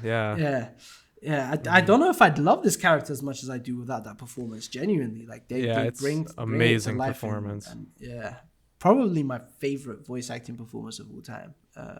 If I had to choose one, it's up there. It's extremely good. I agree. Gon delivers one final explosive Jajanken as he looks to Killua one last time, and Killua screams, "What a out, look it Gon. is!" Yeah. It's so sad. As he just fades. Yeah. It's sad to even talk about this stuff. I don't really have words. It's so sad. Gon is left in a state near death. Oh, sorry, if you wanted to say something. No. Go ahead. He's left in a state near death for the rest of the arc, while Killua carries his body back to the others. I'm gonna say something. I felt like such an idiot. I only recently noticed, like in the last 6-7 months or something, that Gon's hair is that long because it's supposed to depict, the amount of hair growth he would have had over all of those years of training. Yeah, what did you think before? Bro, I just thought it was, let me make this shit look unique. I kind of thought that for the longest time too. Bro, Really? I felt like such an idiot when I looked at it. I was like, wait, it's just supposed to be how much his hair's grown. Yeah. Wow, that's funny. We never really get a good look at what his body looks like after this moment. It does like revert back to his child size at the very least, but obviously his hair is still dangling. Yeah, all over the place. hair is still all over the place. Yeah. Never really get to see what exactly he looks like. I imagine it's not a pretty sight. I always imagine like it's probably a lot of loose skin, which is disturbing to think about. Yeah. Yeah. That is a good point. Damn. Yeah.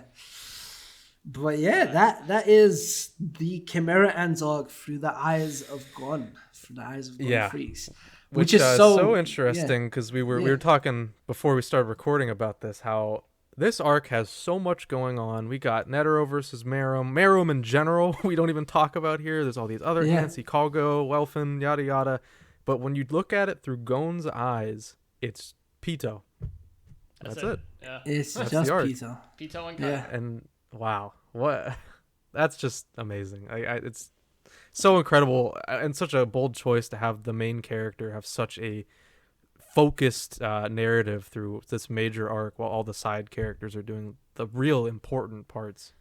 It's interesting because like it's when you look at it in the like compared to like everything else happening in the arc, it's almost like if you didn't know that Gon was the main character, reading like a summary of this, you would think this is like a side quest within the entire arc, right? Like you wouldn't think like this is the main focus, but it's presented as like basically like a duo main focus, and it's so interesting to me. Yeah, it is.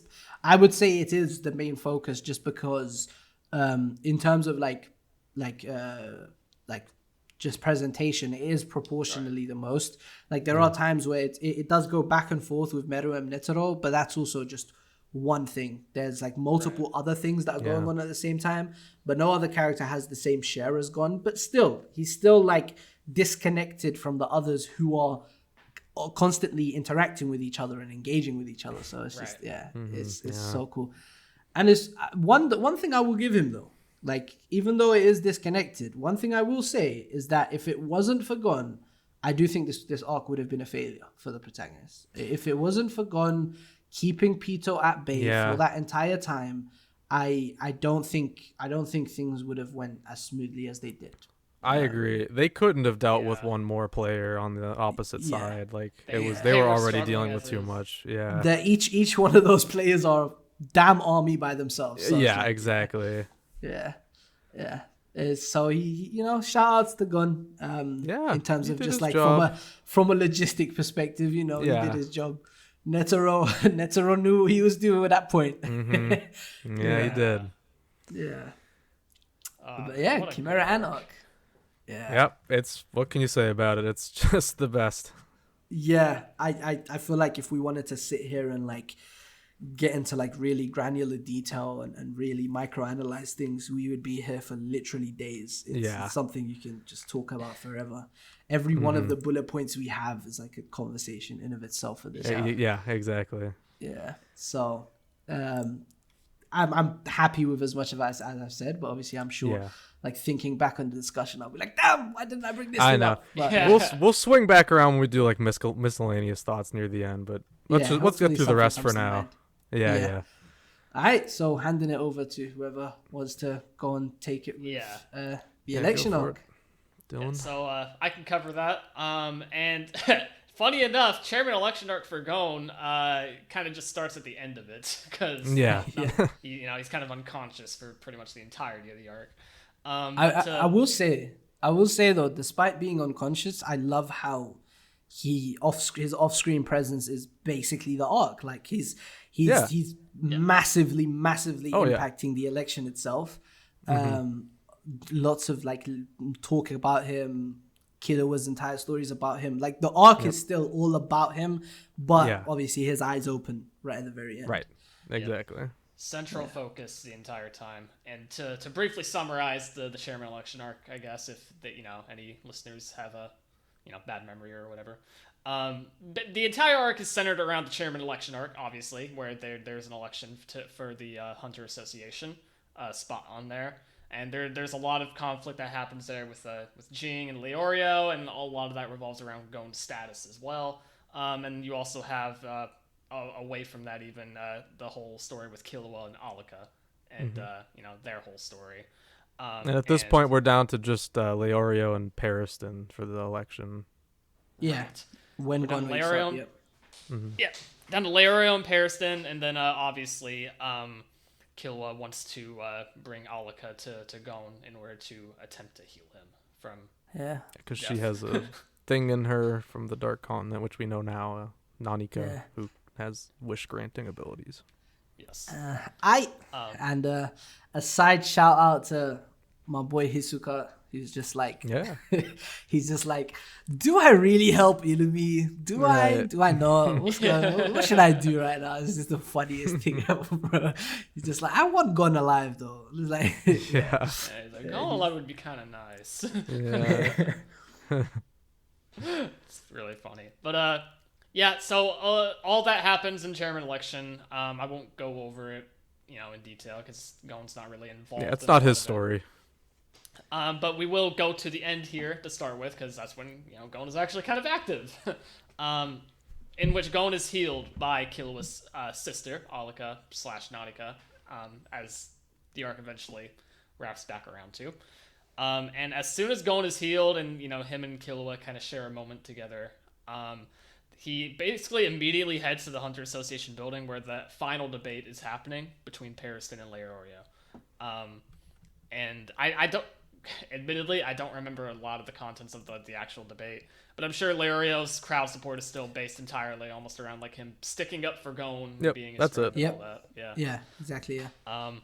So Gon's appearance in this debate basically just stops the entire thing in its tracks. That's it. Like, whoa, why is he here? And it's exactly what Pariston was banking on. Like he's just buying time the entire time. He's stretching it out. He's like, when is this kid gonna show up? And he shows up. Yeah, and they can all feel the nen happening when he is healed. Exactly. Yeah. Pariston felt the nen and was just buying time the entire time. Yeah, and he's like, he's on his way, basically. So Gon's appearance interrupts the whole thing, and him and Leorio share a wonderful reunion hug. It's very heartfelt. Midair. I really love that moment. Midair. So Gon spots Jwoon in the crowd as well, which is really funny, I think. Who points Jing out to him. Yeah, Jwoon the goat. So Gon finally found Jing. It happens here. This is the greatest anticlimax in fiction. Yes, I love it so much for that reason. It's so like mundane. It's just whatever. It's like it's like there he is. He's right there. There he is. Yeah, it's just perfect. I don't think there's a better way of writing that reunion. That was it. Like you couldn't have done it better than that. It's built up to be like something like when it happens, it'll be like a glorious moment, and like it's just kind of like, oh, there's Jing. It kind of sucks too. So Gon approaches him, and he tearfully tells him about what happened to Kite.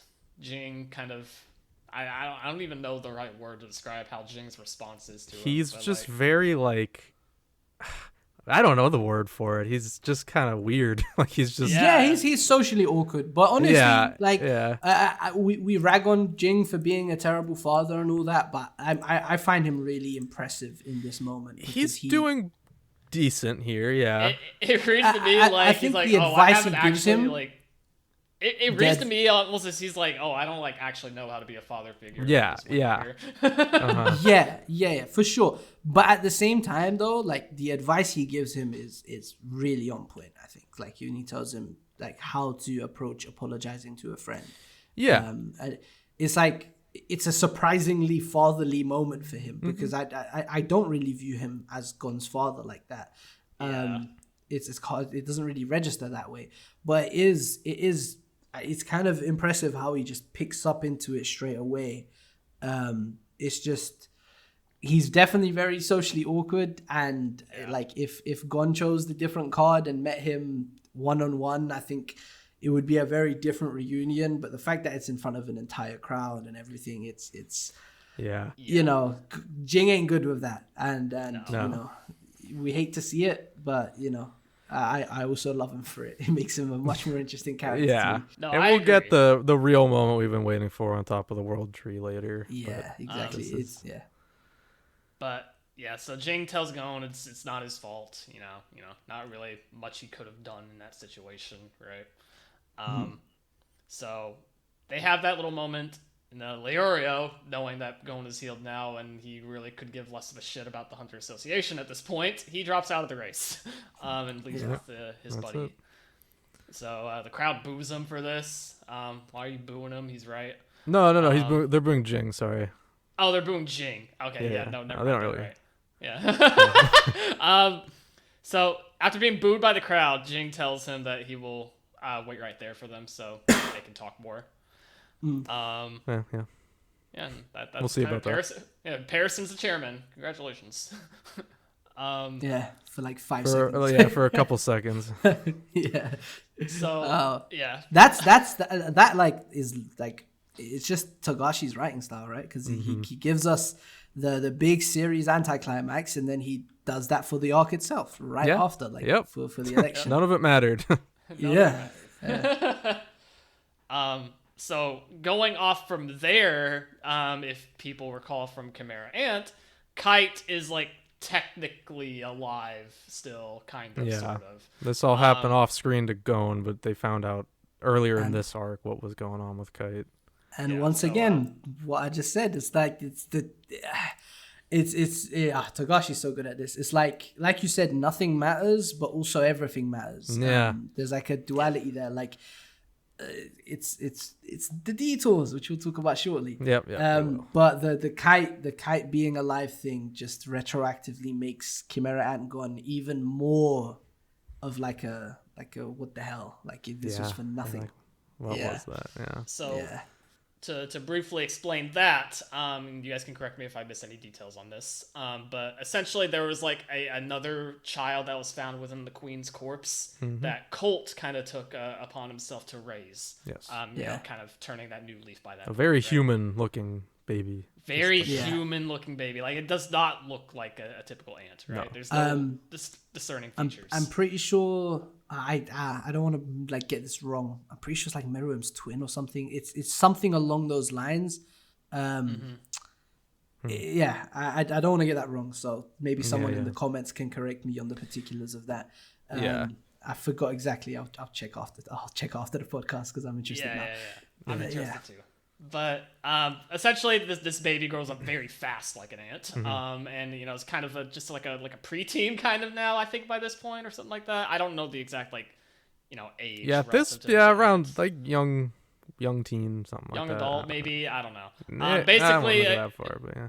but essentially, this person inherited all the memories of Kite, and they kind of know what happened, right? But like, they're not really Kite. I don't know. It's weird. It's Yeah, and basically I also Kite. want to briefly mention like the pronouns thing here because we never get Yes. pronouns for what Kite is at this point. Yeah. Because Physically, they're kind of looks feminine presenting. feminine, right? But it's still Kite. Who knows? So So I and many I others just just use stick to they them. Yeah, it's easier. Yeah. But this is essentially Kite in all but ability and appearance, right? So Gon later meets with this new version of Kite, and they have a little talk, a little reunion. It's kind of it's pretty sweet, you know, as sweet as it can be. It's really right? great. Yeah, I love this. Yeah, it's scene. beautiful. Yeah. These are some of my favorite chapters in the story. Yeah. Oh yeah. And something that I still think will eventually come up when Togashi eventually decides to wrap back around to Gon's story.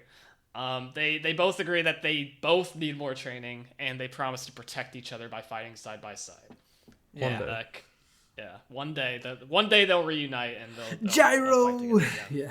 Yeah. Yeah. Gyro. Gyro. If there's any time to do it, it'll be whenever that comes up, if it ever comes up. But Kite tells Gon to go after Jing, and should they need his help, they'll contact him and Killua. And yeah, I think that's a surefire layup, right? You know, when Togashi eventually wraps back around to those two, Kite will probably be involved again, and that'll be great. And hopefully we learn more about what actually happened with Kaige, because I forgot to touch on this, but like Kaige is in that completely different body, and Jing speculates it's due to crazy slots. It's always there's an a- interesting line. There's a certain number that appears when Kaige really does not want to die. Yeah, It's kind of the that's what situation. he says. There's an interesting like combination of this new Kai as well, because obviously you have Colt projecting his little sister from when he was a human onto them, and then you have Koala. I'm pretty sure Koala killed the girl that became this ant. Yes, Or maybe no, I might be wrong. It might have just been a girl that he killed that reminds him, like, it was a red-haired girl, 100%. Yeah, it was a different person, because you're thinking of I forgot her name, but the Colt's little sister from when they were humans, right? Yeah. Colt. Koala killed Colt's little sister. That sounds right. Yeah. The little details are little passing me details. by. Yeah. But regardless, I find that interesting, and just Koala's stuff here is phenomenal. Foregone as well, I'd say. Yes.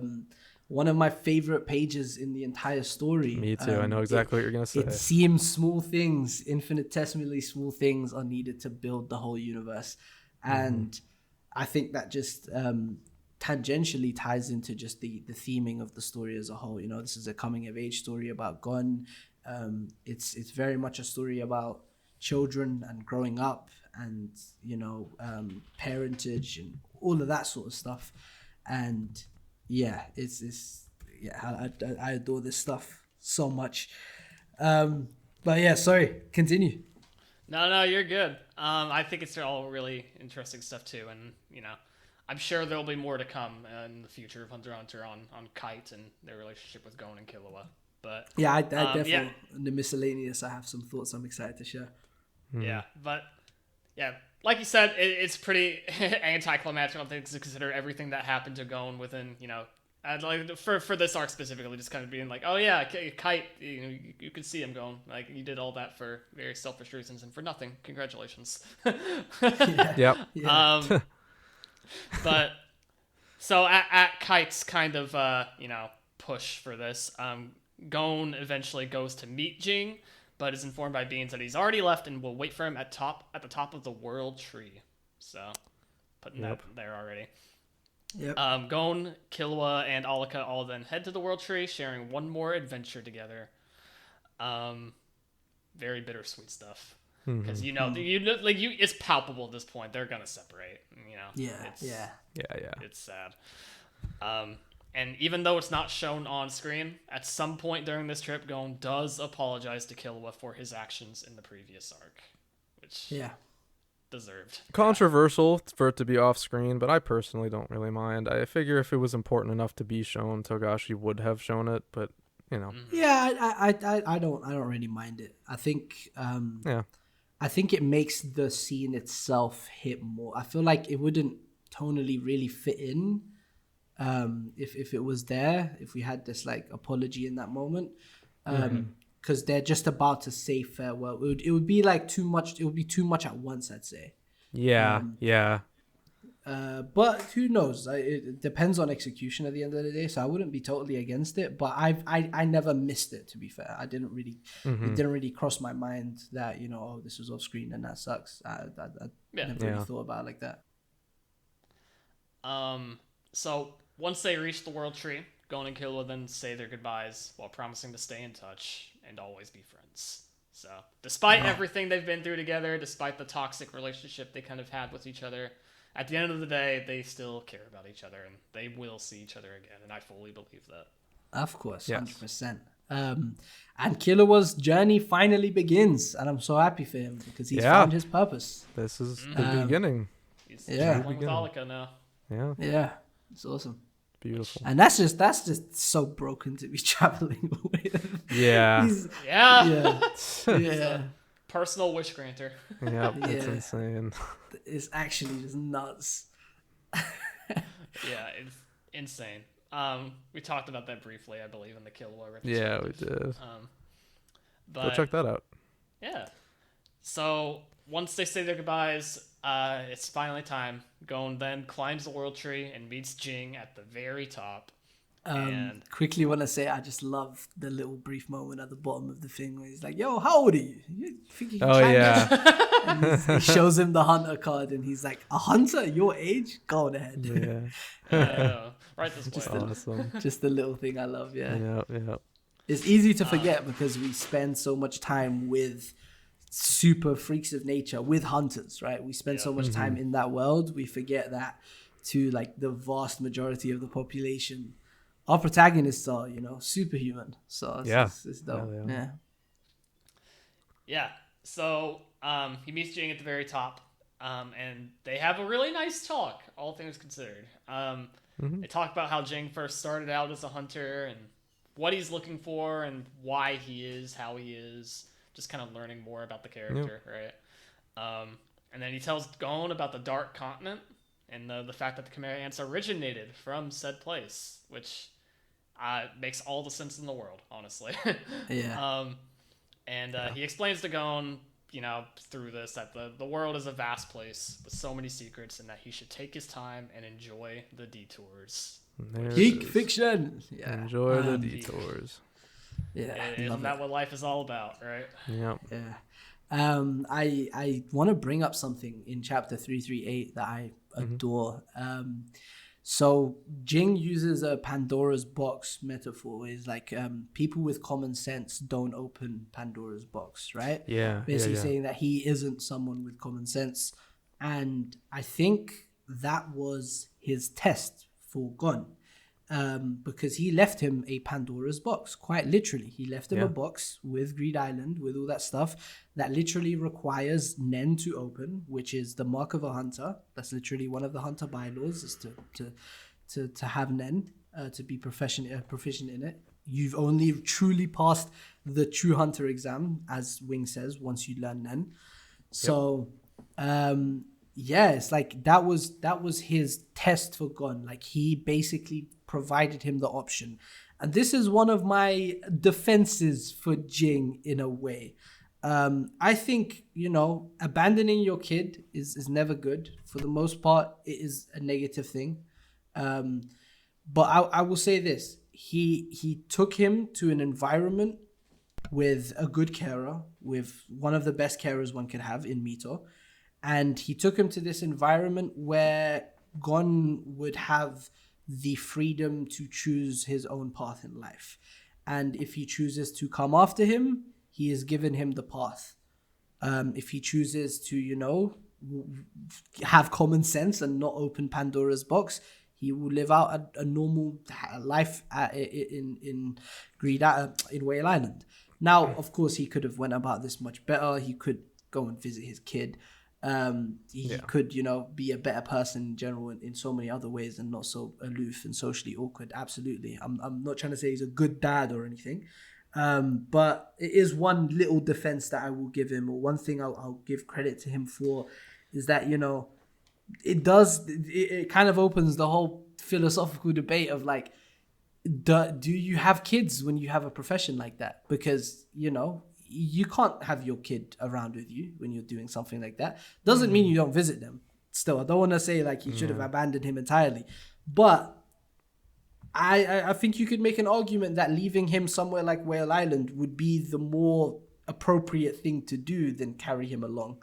So yeah, it's an interesting thing. But I do really love this Pandora's box thing because it's a great reflection of his dynamic with Gon. So yeah. Yeah, it's a good look into like Jing's philosophies on life, and I don't fully. I mean, I do agree with what you're saying. I think he kind of sucks as a dad, and obviously that's true. But I can see the excuses that you're coming up with and how they do make sense. To definitely excuses, yeah. I won't deny that for sure. Yeah, it's tough. It's tough. I do just like engage with it in fictional terms, and like this is a very like obviously translating that to a real world, it will never. There's no real excuses for that. But in such like a highly specific environment, with such a highly specific profession, it a bit different. But yeah, I don't want to be defending Jing's father too much. But no, I do get it. It makes a lot of sense. Yeah, absolutely. Yeah. So, after having this talk with Jing, after talking some more, just sharing moments, right? Yep, telling stories. Yep, telling stories. Gon finally does what he originally set out to do, and he returns Jing's hunter's license to him. Yes, sir. Full circle. Does anybody read One Piece here? Yeah, we both do. We're both caught up. This is like, this is Luffy returning the hat to Shanks moment. Exactly. Yes. Yeah. It's exactly like that. Mm-hmm. Yeah. It's basically the same amount of impact that would cause, right? So Yeah. Unless you watch the 2011 anime, because this goal was given to him like in the start a couple weeks ago. Yeah. Yeah. It's like, damn. Yeah, he's had this since a kid. This was like the only thing of his father he had for so many years. Yeah. So yeah. So after that happens, he sees a flock of birds and he takes a picture of them to send to all of his friends. Peak. Yeah. Oh, I love this. The detours in motion. The same, flock of birds he was told about towards the start of Chimera Ant, just coming full circle like this. He doesn't have that one goal to fixate on anymore. Now he's just kind of... It's like he freed himself to do whatever he wants to do now.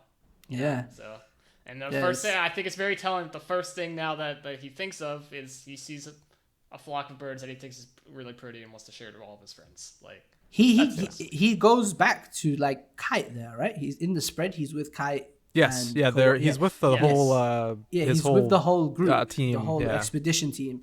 Yeah, he's with all of them in the place that Kite bought for them, where the flock of birds is. That was explained in Chimera Ant. So it's like Togashi wrote in that moment in Chimera Ant, which could have just been a simple little character building moment for showing Kite's relationship with his team and the good person Kite is. But he doesn't stop there. He ties it back into the most defining chapter of the entire story, and just makes it one of the most impactful moments ever. It's just crazy. Brilliant. Love it. Love it. And I just love that it shows that despite everything that happened, like there's still like an active relationship between Kite and Gon as well. Even after the talk, we're like they'll fight again together. They're still gonna be there. It reads to me they're still in contact constantly, probably, and that's heartwarming. I love that. Yeah, and the way that's juxtaposed with Leorio trying to contact Kurapika and the pictures being sent to Kurapika, who's just chilling in front of all the eyes. But that's the chairman election arc for Gon. It's it obviously reads as if if the story were to end there, it would be such a beautiful ending, but. As we know, there is more to come after this. Yes. The story, the journey never ends. That's right. Never ends. Yeah. In terms of Gon, though, specifically, we are basically done, but we do have a little bit to talk about in, at the very beginning, the early days of Succession Contest, before we even get on the boat. This is super early. It's been a long time now. Yes, it sure has been. He... Not long after his initial talks, or after his talk with Jing at the top of the World Tree, he comes to the realization that he can't produce aura anymore. He calls Jing on the phone, and Jing states that since Gon threw it all away as one of the conditions to increase his power to beat Pito, and then surviving that ideal should be more than enough, and to expect or ask for more would be audacious for... I wrote this so poorly, but whatever. So, basically, he threw his ability for Nen all away in the garbage, trying to do that for Pito, and to ask for any more than just like surviving that in the first place would be crazy. Like the price that he's paid already. Yeah. Jing then suggests that this is the best time for Gon to take some time to discover and decide what he would like to do from now on. After hearing this, I really love how the transition of the story is handled here, because you have Kurapika talking about I have no home to go back to in literally the chapter before Gon goes back home. So like it just swaps MCs there. Yeah. So after hearing this, Gon decides to return to Whale Island and has a nice reunion with Mito. Gon confesses while talking with Mito, and this is one of my personal favorite moments, that he never really wanted to meet Jing, but simply wanted to find him. He also states that now that the two have actually met, he views him more like a friend than an actual parental figure. Yeah. It's just a man, we full spoke circle about thing. this already. Yeah, Mhm. yeah, Just for sure. Mito then takes out stacks of books and papers, telling Gon that he needs to complete 4 semesters worth of schoolwork that he missed while he was gone adventuring as a hunter. He also has to write 10,000 words of activities reports of what he has done until now and 30 pages of the career record. Cool. Good luck. This is Tagashi's way of just saying Gon will be busy for a little while. Yeah. While I'm working on other things. Yeah. This upsets Gon, but Mito reminds him that his status as a hunter has granted him a number of exemptions involving his schoolwork. And as things stand, that's it. That's Gon. That's the end of Gon's journey. Yeah. Yeah. One briefly thing I want to mention, it always breaks me where Gon makes the joke, which isn't really a joke, of saying maybe I wasn't cut out to be a son. Very sad. Yeah. That is kind of sad. Yeah. I forgot about that line. Yeah. In the context he says it in, though, it's like it is also sweet at the same time, because he's saying that about having abandoned Mito. So it's like him acknowledging that he had, he should be there for Mito more often. Like when he goes back to Whale Island after Heaven's Arena, she does mention that he didn't contact her once since leaving. It, he needs to be better about, man. Come on, that's your mom, you know. But yeah, I do think that is a sign of potential growth for him in the future. I'd love for, when he gets reintroduced into the story, us to see him like on the phone to her regularly and stuff. Yeah, absolutely. Who knows what he'll do in the future at this point. We can only hope to see him. We're very deeply involved in something that has nothing to do with him currently, so it's hard to imagine him showing up anytime soon. But who knows? We'll see. So before we do community comments, I'm probably going to skip fun facts. Real quick, I do want to mention the power cleaner thing, because I think that's fun to talk about. During the Phantom Troop flashback that we know and love, the power cleaner that Crollo dubs over it's Gon. Like it looks exactly like Gon. Yeah. Togashi misdrawing him. He gave him a volume cover for no reason. I remember reading that for the first time. I'm like, is that like I thought it was Gon at like himself, and I was like, wait, huh? Like I got so confused. My brain was so scrambled reading that page. But it's just identical. It's funny though. One small little miscellaneous thing I want to say is that one of my biggest interests in the Succession War arc is obviously beyond Netero for a billion reasons, but one of the main reasons is that I think he could have an incredible off-screen dynamic with Gon as the son of a legendary hunter who, I think Beyond is going to clearly be very heavily influenced by his relationship with his dad, and I'm interested to see how that will compare and contrast with Gon.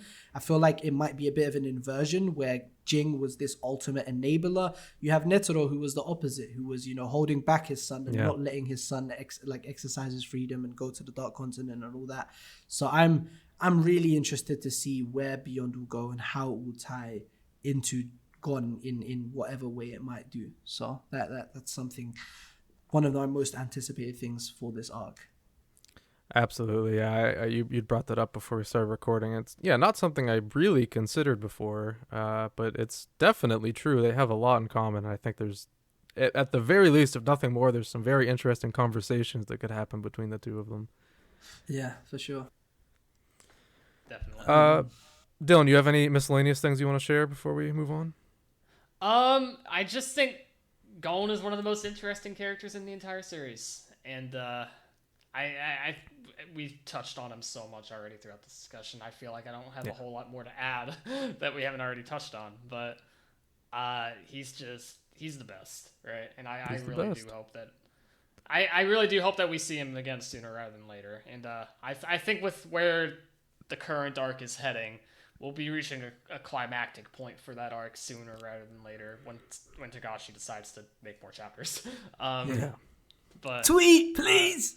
yeah, please tweet. Please. Can I ask? I'm sorry. I'm fully confident that once we're off the boat or once we're done with the Succession War specifically, we'll wrap back around to Gon fairly quickly after. Yeah, I feel like you're right. Can I ask where he is among your favorite characters for the both of you? Top 3 easily. I can't really order my top 3 too well, but it's Gon, Kurapika, Chrollo in some way, shape, or form. Awesome. Okay. Yeah, same What about here. you, Kaige? Yeah, same top 3. And Kite as well. Top 3. Oh yeah, your favorite is Kite. My favorite is Kite. I won't, because I said that not considering Kite because that's a given. Like. Okay, right. Yeah. Okay.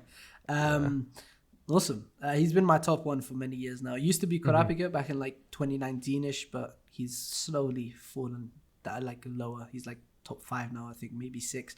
But I still love him as much as I did back then. I've just gained further appreciation for others. One little thing miscellaneous I want to say once again. I have a theory, and this is I need this more than anything. Please, Togashi, give it to me. This is one theory I am committed to and I need, okay? Because it's just the coolest idea possible. I hope that the Dark Continent operates on different laws of space and time, just because it's a different area. So if the Dark Continent arc ends up being like 2-3 months, maybe like 5-6 years pass in the known world, and by the time the Dark Continent arc ends and we cut back to the normal world, Gyro will have built an insane kingdom, and we will have young adult Gon and Killua as a time skip. Whoa! I think that could work really, really well. I think that could be the perfect segue into like a final arc. If assuming the next arc is the Dark Continent, and you have Jing as the main character, whatever, or beyond, or like you have all this going on, and time works differently. And we cut back and it's just like, 5-6 years have gone. All of humanity's elites, all of the protectors of the realm are, in the Dark Continent right now, or they're just not around. Gyro capitalizes on that fully and builds his kingdom and takes over the world. And in that time, Gon and Killua have grown up. I think that would be awesome. I really like that. Yeah. That'd be really bold. I think it's really, really bold. Super possible too. Sort of like a Room of Spirit and Time thing from Dragon Ball. Yeah, sort of, exactly. That would be dope. Huh. Yeah. I like that. Yeah. Okay. I think, I guess I can share a little bit. I love Gon. He's one of my favorites, top 3. Maybe even second favorite top 3. I don't know how to order it. My favorite's Meruem.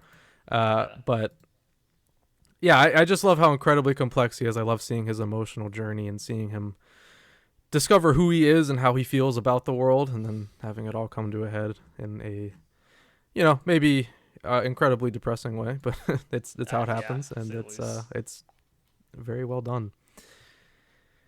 That's my MC. All right, so with that, I think we're ready to talk about, see what you guys had to say about Gon. Yeah, let's go ahead and get into it. Okay, now it's time to talk about community comments and see what you guys have to say. Just a quick note, we are running pretty short on time in this recording, so we will probably be speeding through some of these, and we won't be taking every response this week, unfortunately. So sorry about that if you happen to not be included in this batch. But if you want to get in on the fun and discussions week to week for any given topic, be sure to keep an eye out for our YouTube community posts, as well as the call-out posts on our Twitter and Bluesky accounts. And of course, if you're an audio-only listener and don't have social media for whatever reason, you can always email us your thoughts at hunterassociationpod@gmail.com. Just like Isaac did here, who says, "Hello, I was going to email for part 1, but all of my points were only relevant for part 2. Gon is such a great character. He is charming, clever. Kurapika may have a boss Nen ability. Netero fought Meruem, but Gon has accomplished a feat more difficult. Oh, he dated Palm. Wow. And let's be honest, he's way out of Palm's league. Hey, he ain't wrong. Gon is way too good for Palm. True. His character arc is brutal. He is the perfect protagonist for a series, but he is also the best antagonist, more than Genthru, More than Hisoka, and Peito? Pito. Oh, Pito. Okay. Yeah. He's his own worst enemy, if you think about it. Genthru didn't take Gon's arm. Gon did take Bisky's plan, would have worked fine, and he nearly got killed when Kite lost his arm if it weren't for Killua. So much arm loss. Yeah, we talked about that. That's a good perspective to have, though. Yeah, Genthru didn't take Gon's arm. Gon kind of took his own arm, really. Yeah, he let it happen. Yeah. This had so many layers to the story. Also, his Nen ability is tied with Bungee Gum and Crazy Slots for my favorite Nen ability. Wow, Jaja Ken, really. It's a very simple one. I like it. It's simple but entertaining. I can respect it. Yeah. Yeah, it's got that raw goat aura. Like every time it happens, you're entertained for sure. Yeah, that's very true. It definitely has aura, literally. He too. just aura farms that ability. Okay, and right off the bat, I'm also going to take Milu Kitties here from Bluesky, who says, "Hi, sorry, it's so long, and if you don't understand something due to my English being not so great, I'm sorry if you don't understand." He also says, "I hope insert name is proud of me." I'm sure he is, Milu Kitty. I'm sure he is. I'm sorry, insert name. We are not taking your comment this week. I'm sorry, my brother. Try again next week. Yeah, try again. I very sorry. Read everybody's comments in the community comments page on YouTube. Yes, please do. There's some good ones, including insert names. Including insert names. That's the goat. Featured in the Owl comic. Now, not Hello Kitty. Milu Kitty says, "Hi there. First and more important, I loved the first part of the retrospective. I really think you did a great job. Thank you. I was very proud of that one. Secondly, I apologize for my English. I feel like it is not great since it's not my first language and it's been many years since I last studied it." This is better than most people's native English speaking. Yeah. Good. Now, on to the topic. And to, in a way, expand on what I said in the first part, which was short, I so dearly love Gon as a character and think he's a fantastic protagonist. Gon is portrayed as a child, in my opinion, is a masterpiece of a portrait. Let me explain. Portrayal, maybe. I happened to read Yu Yu Hakusho after I watched Hunter x Hunter. There was a super pretty Tankobon edition being serialized in my country. I'd like to see that. I think Yusuke, the MC, is a useful tool to comprehend Gon. Yusuke is a caricature of a teenager, a grumpy little delinquent that comically ends his life by impulsive decision making. Full of contradictions, full of energy, full on lacking skills to behave, and more human than anyone. I think we can all see a little bit of Gon in him, but more than a caricature, Gon is an ideal that, as the story progresses, develops and expands to bigger and more ambitious places. Yeah, very true. I've always said this. I think there's a lot of Yusuke in Jing, actually. Jing has always felt to me like an aged up version of Yusuke. And I mean, that is the father of the protagonist of this series. So I think that's pretty telling of where Togashi's head was at. Of course, Yusuke's character did grow too, but Gon's did it greater and greatly. I don't mean ideal in a flawless, sharp, and perfect way, more like a super grounded and well thought out way. Gon is a kid, his reasoning is childish. We used to assume his childishness is simple, but not at all. Children reasoning is directly linked to their reality and feelings, which often they're unable to regulate. So that's how they navigate and learn life. That's how we all do. Yeah, that's something we talked about a lot in part 1. Gon navigating life and his problems pretty much alone, along with another kid who's alone too. He's not being educated by anyone, and his only parental figure, Mito, is not with him. He's searching for a random adult who he doesn't know and idealizes as a cool guy with a great profession. The only other significant adults he encounters happens to be examiners or teachers who don't really seem to care for children's well-being. That's very true, yeah. Wait a minute, yeah. We spoke a lot about that. Yeah. Bisky cared a little more than that, but not much more. Literal criminal psychopaths and Kite. Yep, I totally can see how he can rapidly lose his mind. Gon started his journey full of joy and hopes. By Greed Island, he's still full on joys and hopes, plus he's progressing as a Nen user. But Gon, and Killua too, thinks that he needs to be an expert in Nen as soon as he catches the ability. And because he's being told he's good at it, he should be able to surpass whatever challenge he encounters. Yeah, that's part of that childlike mindset. I mean, he is literally a child, but that's how kids think.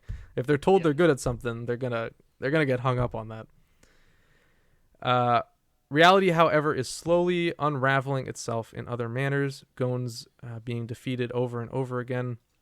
He's been held hostage, his bones broken, his friends afflicted, and drowning in indescribable emptiness. Overall, isn't he losing? Does he think he's closer to Jing by now? Surely he's full of hopes, but is he really? Gon has a great sense of justice about his peers and their suffering, but does not seem to care that much for others nor himself. Catching the cards, defeating the boomer are milestone the bomber. The boomer. The boomer. Are milestones he's achieving by having no regards towards his own life. Exactly. Yeah. Very similar to Kurapika. When he meets Kite is very important to him, and he gets attached to him quickly. They're a team. He's at a professional hunter level. He's getting things done, plus Kite knows Jing, so in a sense, he's closer to his initial goal. But suddenly they're overpowered, they lose outrightly. His only new adult figure he's ever had is now dead. He saw it, yet he's not able to process it. He's in absolute denial. And of course he is, he's just a kid. So he starts to lose his mind slowly and surely. To me, it is very important that the final main battle in Chimera Ant's arc is not protagonist by him. Is that actually a use of that word? I've never heard that before. I'm not too sure. I'm not too sure. I know what you mean, at least. I think that's a statement for itself. He doesn't need to be there for this story to continue, for it to be great, for it to be powerful. He's having his own journey. He's being dragged by his own feelings and problems, and that's how life is, even if you're only 12 or 13. Hunter x Hunter can function without Gon in the middle of the storm, yet have him turning in an awful mess you cry for, you connect with, you endure, and carry forever in your soul. The light that's always been there goes off. Gon is no longer himself. You live it with Killua. You grieve as if it were your own, because you have seen this coming long ago. Because Gon is not just a good person, and no more, and you know how messed up he's been. I think it's heartbreakingly perfect, because Gon is not a superhuman nor superhero. Gon is just Gon. He's just a child. Finally gets to the goal and meets Jing. He essentially died for it. Somehow it doesn't feel fulfilling at all, but I think it's realistic and works. He gets to meet Kite again too. He ugly cries, and I think that's so good for him.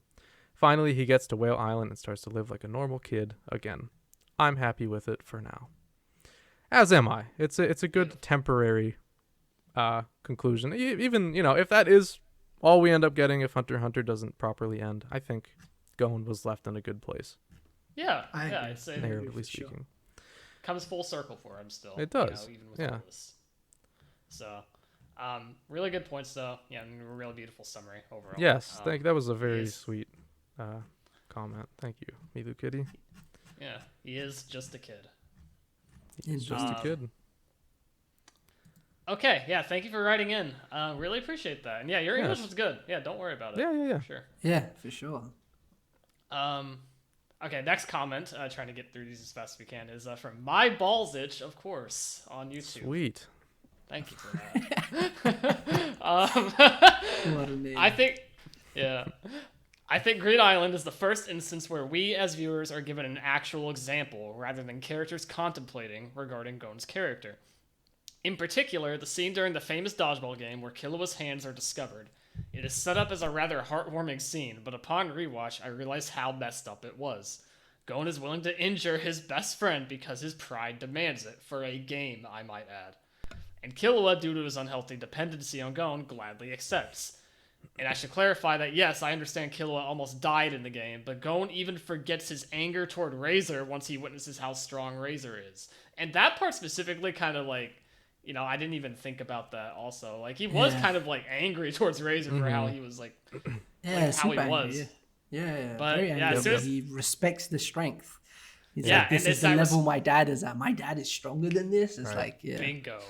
And Yeah. it's that respect towards his strength that just kind of 180s his mind. Like, oh, wait, I actually kind of like this guy now. Like, how kind of, I don't know. It's kind of weird with Killua being wrapped up, almost dying the entire time, right? Yeah.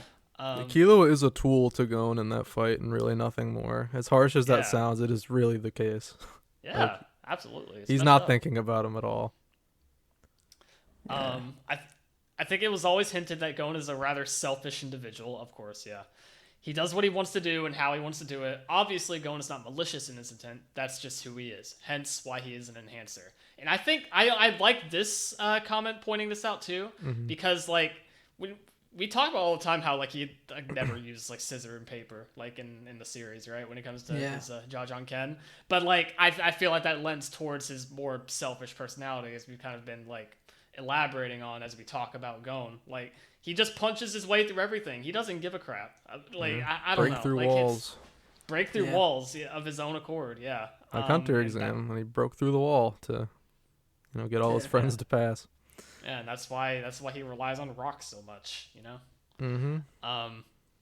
However, I must give props to Gon. During the Chimera Ant arc, Gon forgoes his match with Pito and instead prepares to fight Yuppie because he believes Knuckle and Meleoron. Why can I not say Meleoron? I cannot say his name. It's a tough one. Yeah. Have been killed by Xeno's dragon dive. If Gon was maliciously selfish, he would have gone for Pito regardless. That's a decent point, I'd say. Like, he had some kind of logic at that point, at the very least. Right, but then shortly after he... once he knows where Pito actually is, that's when the switch went, right? As for present day, I think their separation is a good call. Killua needs to focus on finding his inner strength and self-worth, and Gon needs to do his homework. TLDR, dude's kind of complex. He sure is. Yes, I couldn't have put it better myself. That's why we love him. Great. They'll comment. reunite eventually. Yeah. Yeah, I love the enhancer point for sure. I always forget to compare characters to Hisoka's personality-based analysis of Nen. That is always interesting to do. But yeah, great comment. Yeah, I guess I should absolutely. take over now. From Weary Exile, it was at this moment Morel knew he fudged up. I guess he learned the moral of the story that day. You see what I did there? Okay, nobody cares. Now I saw what you did there. I care. Don't worry. No, that's good. Anyway, back to the topic at hand. I think I'm about to share some of my gripes with Togashi's writing and how he handled Gon's character journey ending in particular. Despite me praising him and Gon's writing the last time I left a comment here, which again reminded and exacerbated the issues I had with Yu Yu Hakusho. Unfortunately, haven't read Yu Yu Hakusho, so I don't know if I'll be able to chime in much on that, but I will still read. I'm not too fussed about spoilers. We've all sung our praises to Gon's character, how his simplicity was but a mere cloak, hiding bits of complexity, being peeled off slowly but surely, culminating in Chimera Ant arc, yet still making perfect sense and being presented in the context which made Gon's crash out, albeit much more in the manga than the anime, believable. Yet, as many characters throughout the story, such as Satots, Wing, Zeppel, Bluesky, Kite, Knuckle, and Morel have noticed, Gon's lack of a firm moral compass, his childish naivete with his innocence, mixed with his selfishness and stubbornness, resulted in something amazing from the storytelling perspective. Gon becoming this Hercules, or should I say Huncules, of a monster, abandoning his future potential, his friends' goals, his life essentially, to avenge the death of his father figure, or at the very least role model, more so than Jing, would ever not want to be. It was tragic yet beautiful. Years of character build-up, slow exploration of a mind of coughing child raised without a father figure, given a hydrogen bomb in form of Nen, and faced with the moral conundrum beyond his moral and even cognitive comprehension, and his guilt overwhelmed him and led him to commit a kamikaze on Pito's ass, very deservingly and satisfyingly, if I may add. I challenge you on that, but I get it. It's definitely kind of satisfying. But in typical Togashi fashion, as a main character, he does not face the same extent of the consequences and I want to emphasize not everybody, would expect and hope he'd face. Killua essentially had a senzu bean in Aluka Nanika ready to rebirth that boy back. I know that Alucard's existence was foreshadowed. I know that Alucard's introduction as a host for a calamity known I brings DC with all of its scope and scale to the forefront. I get all of that. Even Killua remembering about her only after he broke out of Illumi's control. It makes sense. However, two and more things can be true at the same time, and sometimes things making technical sense or being foreshadowed can still at best not be very satisfying or good at worst. Or good and at worst, mediocre or even ass. Killua can make any wish without any consequences for himself. Gon gets revived with only being unable to use, and it seems only temporarily, Nen. Even Kite, despite him being in my top 5 favorite Hunter x Hunter characters, survives at the end of the day, becoming something even more powerful than his human version of himself. And not only that, the narrative does not in any way point to our father of a century who is, and I get it, on his Buddhist grind, detaching himself from earthly shackles in pursuit of enlightenment, and yet is very much responsible after conceiving Gon, either with a woman or with himself. I know you all love this theory, okay? Almost as much as Pariston equals Sheila. And abandoning him, leaving him behind, and even encouraging him to go on this self-destructive path without parental guidance, which would normally result in characters' death within the same manga, had it not been the MC of said manga. Jing is even praised for being a reason Kite survived, since Jing was the one to teach him all he knew about Nen. And of course he knew Gon would survive, because why wouldn't he? With his Giga brain, he predicted Gon would make tons of friends, good friends, allies who would help him on his journey. And no, it's not like he was unaware or was not at all interested in Gon's condition. He knew Gon would survive. How the hell would you know any way of existing in a human world to survive that? And now, Dylan, please stop reading if you were the one doing that, or close your ears. But heavy Yu Yu Hakusho spoilers, since it was even more egregious for me there. Not only does Yusuke, Yusuke, it's the dub pronunciation. That's not only does Yusuke Urameshi survive multiple times, getting scot-free or being revived with another BS power-up, but Genkai, an old master who had no business surviving, as well as Toguro, who had no business in being this gentle heart at this stage in life, only to seemingly kill off Genkai, then Kuwabara to provoke Yusuke into giving his all to finally be killed. You know how you do it, Toguro? You just killed the loved ones of a person you're trying to get to kill you. You don't magician your way out of it. You've proven yourself to be a scumbag in an arc before Dark Tournament. Your hair is classic Togashi, using rather cheap tricks that leave very bad taste afterwards. And then Togashi has the goal to repeat the same stick with Game Master, Yusuke again, and even other dudes from Sesame 7. Sorry for this long-winded tangent. The point is, the biggest flaw in Togashi's writing is the lack of consequences for characters' actions if those are on the side of the protagonist. That's why, despite me appreciating Hunter x Hunter more than Yu Yu Hakusho for being more adult and serious, and even though I'm excited to see Gon sometime in the future, when the Winds of Winter or even Dream of Spring come out, fighting Gyro, the biggest stroke of Togashi's writing genius, will always remain Meruem, his journey, his relationship with Komugi and Netero, with his own journey and being foils for one another, culminating in the most brilliant and my favorite end of characters' lives in anime and manga, while Gon and Kite's subsequent endings pale in comparison. Very interesting comment. Thank you so much for that. This is a really unique perspective. It is. It's very unique. I don't even entirely disagree, honestly. Not completely. I get where they're coming from. I think that I do have a bit of a fundamental disconnect with this perspective, because I do think there are a lot of consequences. I don't want to misrepresent what they're saying, so I'm saying this with a grain of salt. But it feels like consequences to you means like death or like harm or like physical bodily harm. I feel like consequences can be anything. I feel like Gon losing his friendship with Killua is a consequence.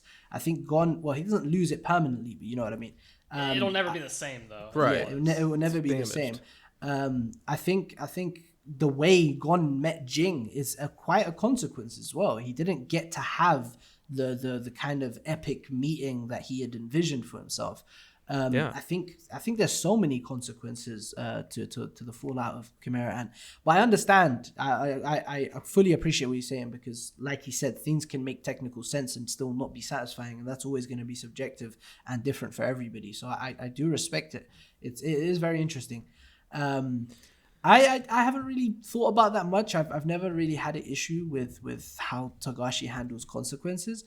But now that you do point it out, it is a story with where the protagonists do get off a lot easier than antagonists for the most part. I like he did say one thing, which was like where was it? Something about like the MC. Something about this just had it not been the MC. Yeah, characters would normally result in characters' death within the same manga had it not been the MC of the said manga. For me, it's like, but they're the main character, right? It's their story. Of course, they're not going to die. Yeah. I guess that never really registers for me when I'm reading something, because there's always like a subconscious feeling of they will always make it through this, because, and that's like kind of impossible, I'd say, for a storyteller to work against, just because that's just like 99.99% of, unless you're reaching the final pages of a story, you're never going to expect the main character to die. Like, it's just, or you're never going to expect the main character. Yeah, it's just, for me, it's just like a natural thing that comes with experiencing stories, that you're always gonna, subconsciously put stocks on the MC getting through any given situation in some way, shape or form. Unless obviously there are instances where a story just moves on from the MC and changes MCs halfway through, but that is, it's not super common. It's very rare, and Hunter x Hunter technically did that just without death. But I guess you can say a consequence for Gon is the fact that he's not the MC anymore. Yeah, exactly. Yeah. His story kind of ended. Yeah. Kind of depends on how you look at it overall, I think. Yeah. I do briefly want to touch on, because I think I'm the only one here that has read Yu Yu Hakusho, right? Yeah, unfortunately. Yeah. So the Yu Yu Hakusho examples I think are a lot more prominent, like as to what you're speaking about here, because the Genkai thing bothers me too. I think that's really dumb. But you bring up I'm essentially just talking to this person because you guys have no idea what I'm saying, but whatever. The game master thing I think is one of the most unnecessarily dark and grim things I've ever read in my life, and if that had stayed the case and that fucking 10-year-old kid just died for no reason, I think I would have had a problem with that personally, but that's just me. I don't know. I'm not crazy about that scene, and I think undoing it is fine. But in comparison, your Hunter x Hunter examples here they're valid in a sense. We talked enough about it, I think, but I just think you value death as a consequence more than just mundane consequences, I suppose. Mundane is probably not the best word to put it, but lower stakes, I suppose. And I would argue there's still high stakes. Yeah. Very interesting comment, though. Thank you for bringing that perspective to the table. Okay. We are very low on time, so let's wrap up here. Thank you all for the comments. Please go read everybody else's comments in the YouTube community post. Sorry for hijacking your outro, Dylan, but No, it's fine. Go ahead. I don't mind. So with that, this has been the Hunter Association. Thank you so much for listening. We are available on all major podcasting platforms, as well as YouTube for the video version. Be sure to comment, follow, rate, and review on Spotify and Apple Podcasts. And if you're watching on YouTube, make sure to like, comment, and subscribe. You can also follow us on Twitter at TXHXAPod, as well as Bluesky at THAPod for updates on the show and as an alternative way to submit responses to the weekly call-out posts. As always, we'll be here the same time every week talking about Hunter x Hunter. Dylan, where can people find you online? You can find me online at DJ Tengen. That's DJTENGEN on Bluesky and Twitter. Go follow me there if you're interested. And you can find me on just Bluesky at Kaige10. That's KIIGE10. And Radman, thank you so much for coming on. We had a blast. This was a great episode. So many good conversations here. Thank you so much for having me. People can find me on Twitter at R7Dman, just Radman with a 7 instead of the first A, and on YouTube, just Radman. I make Hunter x Hunter content here and there. I have a lot of plans. Yeah, that's right. You actually just did a video about Hisoka Chrollo video. Yeah. Togashi, come back. Tweet, please. Please. So thank you guys so much for having me. This was a blast. Yeah, absolutely, man. This was a great time. And also I will add, please check out his Bleach video he did before that, the 2.5 hour one. That is an incredible video if you're into Bleach, obviously, but it's thank you. I love that video so much. That I know you did. That was amazing. Hey, you love to see it. Hell yeah. All right, that's it for us this week. next week we will be doing we'll continue Hunter x Hunter 1999 with episodes 19 through 21, and then remember after that we're off again because we'll be at MomoCon in Atlanta, Georgia. So if anybody else is there, hey, have fun, say hi. Yeah, it's gonna be a great time. Say hi if you're there and you see us. Yeah, for sure. That happens, I guess. Yeah, slim chances, but hey, never know. And I'm gonna try to get another bonus episode out that week, though. We'll see what happens. We got a good idea for one in the comments on last week, so we'll see. Yeah, that's all we got. We will see you next week for that. And sorry once again, insert name, my bad. Yeah, sorry. We'll get you next week. We will. I promise. All right, see you guys. all right, peace.